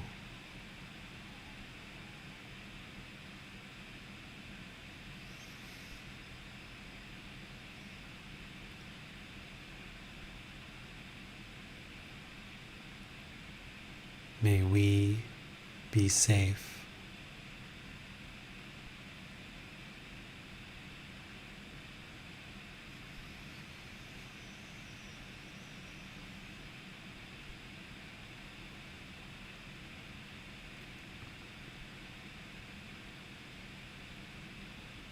May we be well.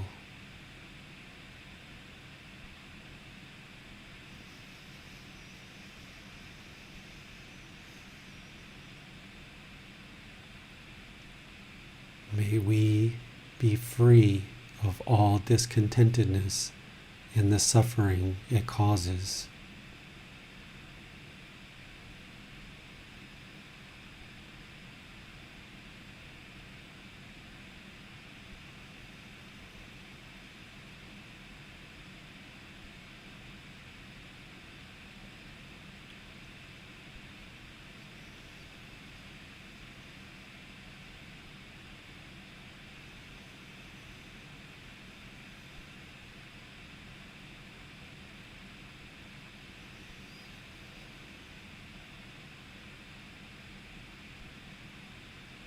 May all those who agree with me be peaceful.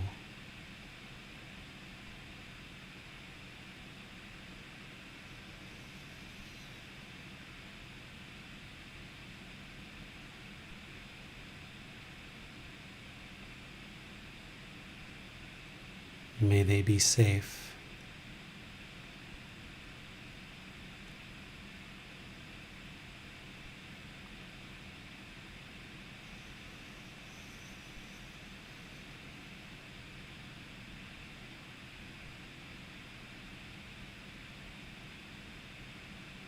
May they be well.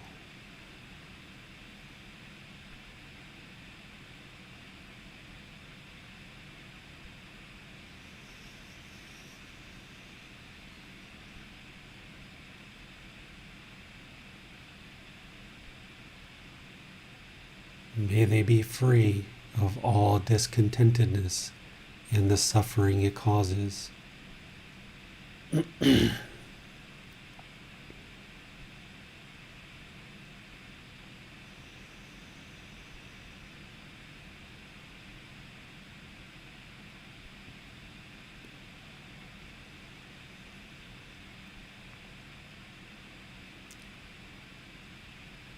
May all those who disagree with me be peaceful.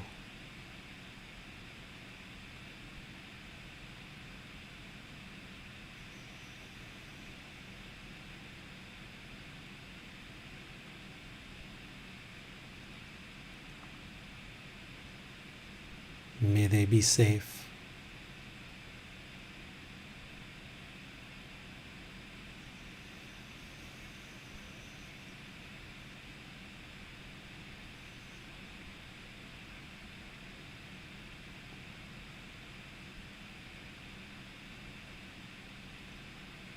May they be well.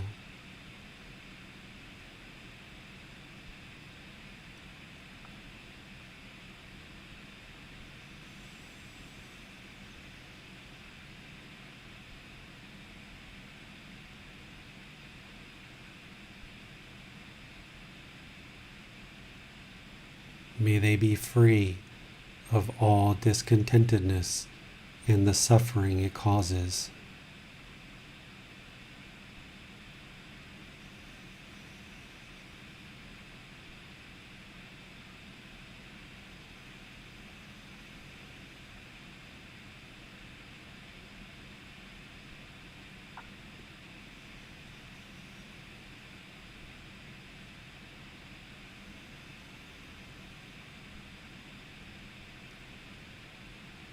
May all those who have harmed me,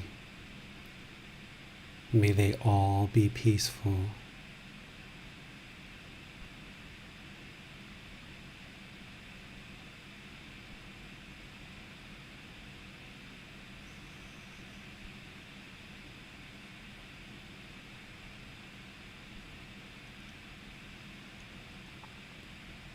May they all be safe.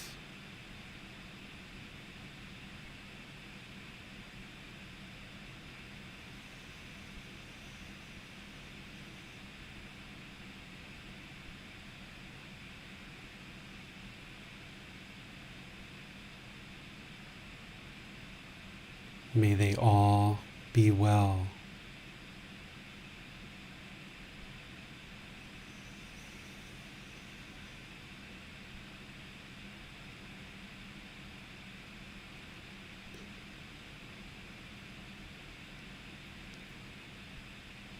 May they all be free of discontentedness and the suffering it causes.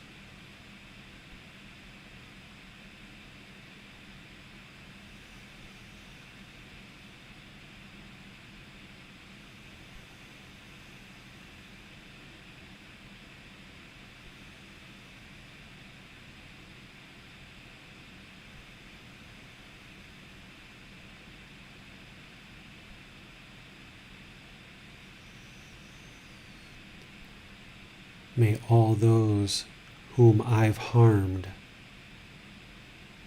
may they all be peaceful.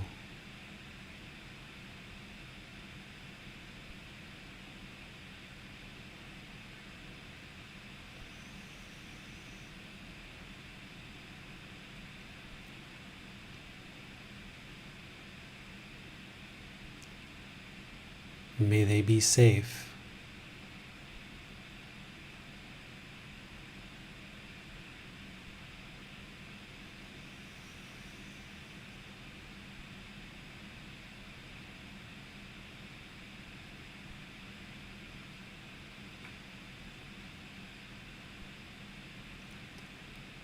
May they be well.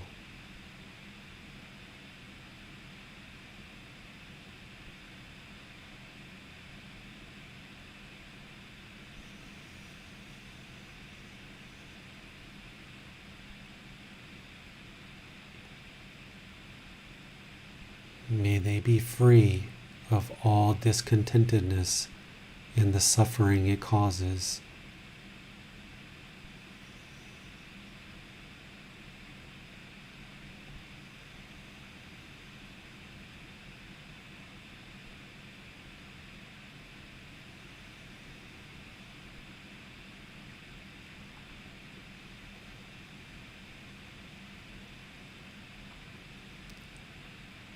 May all beings, no matter where they are or what realm they're in, may they all be peaceful.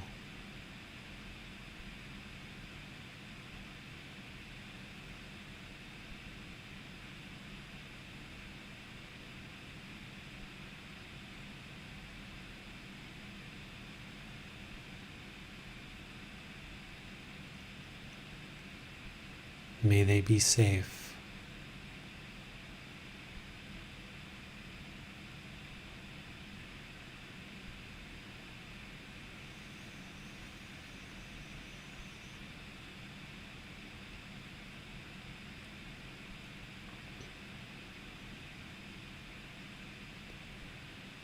May they be well.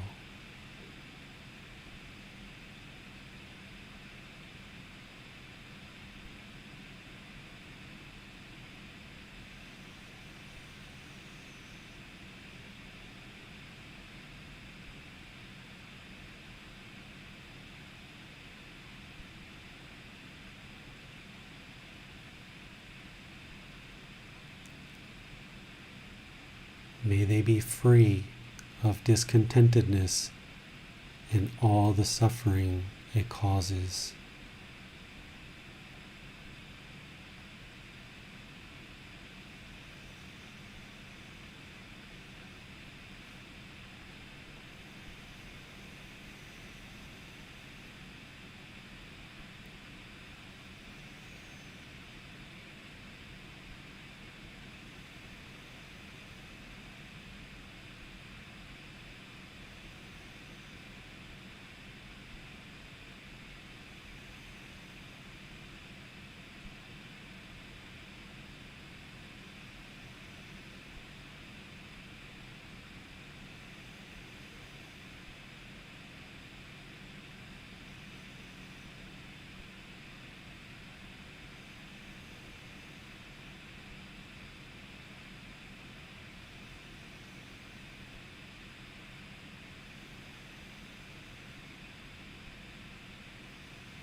Arahang Samma Sambuddho Bhagava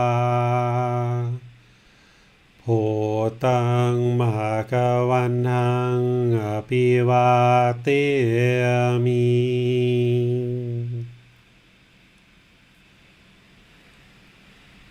Savakato Bhagavata Tammo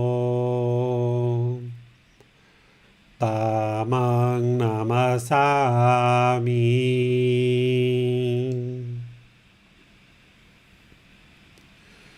Supatipano Bhagavato Sāvaka Saṅkho Saṅghang Namami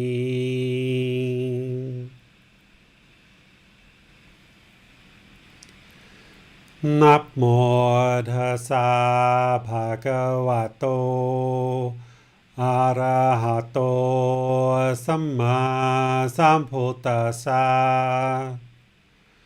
Namo Tassa Bhagavato Arahato Samma Sambuddhassa Namo Tassa Bhagavato Arahato Samma Sambuddhassa Iti piso Bhagava Arahang Samma Sambuddho Vicacaranang Samhono Sakhato Rogavitu Anutero Purisa Dhammasati Satatava Manusanang Bhuto Bhagavati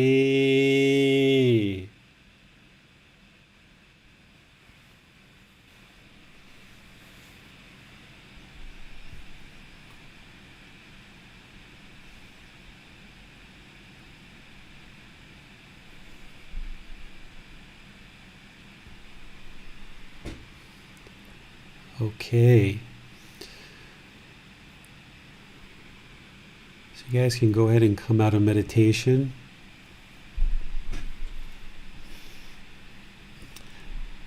Remember that meditation is an accumulative benefit.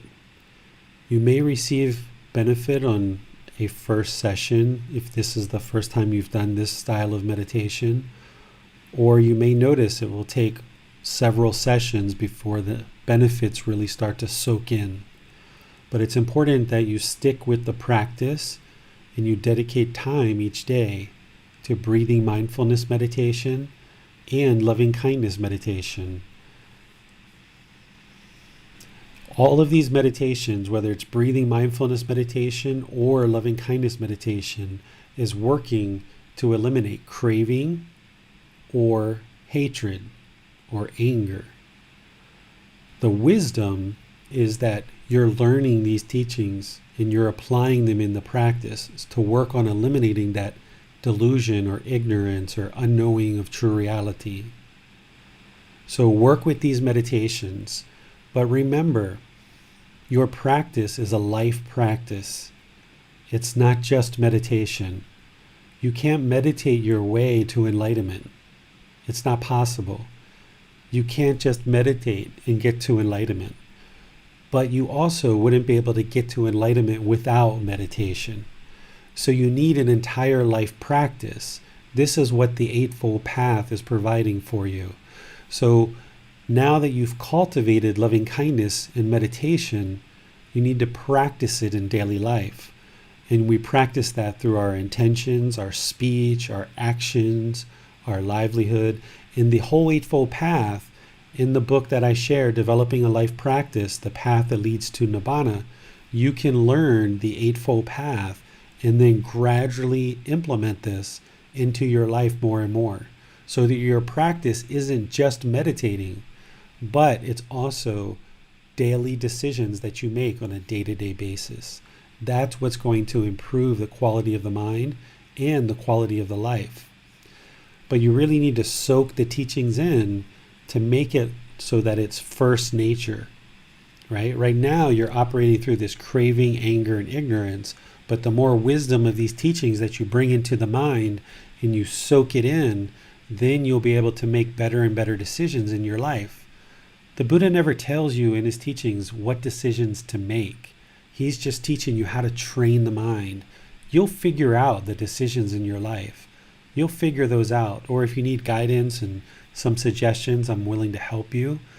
But ultimately, I'll never make a decision for you. I'll just give you guidance in terms of the Buddha's teachings. And then you've got to figure out for your own self what decisions to make based on this wisdom of the teachings. One really key decision that you need to make is make the decision to learn and practice. You make that one decision and it will drastically improve your life. And then make the decision to meditate every day. If you can meditate every day, once, twice, 3 times a day, meditate. That's a second decision that you can really make to improve your life. And one decision after another, your life and the quality of your mind will just get better and better and better. Okay? Any questions on our meditation or anything we discussed today? It appears we have no questions at the moment. Okay. Then I will just wish you guys well. Have a wonderful day. Enjoy the rest of your day, whatever that ends up being. And remember, on Sunday, we're going to start with our talk on misunderstandings of Gotama Buddha's teachings. So we're in chapter 24 on Sunday at 9 o'clock. And we're going to go through some various misunderstandings that exist in the world around Gotama Buddha's teachings. We're going to talk about the 3 main branches of Buddhism, and we're going to talk about misunderstandings within these branches, including within the Theravada tradition. Because even in the Theravada tradition that aims to keep the teachings as close to the lifetime of the Buddha as possible, which is the tradition of these teachings, even in this tradition, it's still been affected by impermanence. And there's things that are being practiced that aren't actually Gotama Buddha's teachings. So the more that you're aware of those, the more you can see them for yourself, the more you'll be able to see clearly what the path is to enlightenment. So it's important that you see this path very, very clearly so that you can walk the path with the Buddha and walk to this path of enlightenment. So I'll see you guys on Sunday at 9. Look forward to seeing you then. Have a very lovely day, and we'll see you next time. Sawadee krap.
Thank you again for watching. Enjoy your meditation. Look forward to seeing you online and answering any questions that you might have. Thank you so much.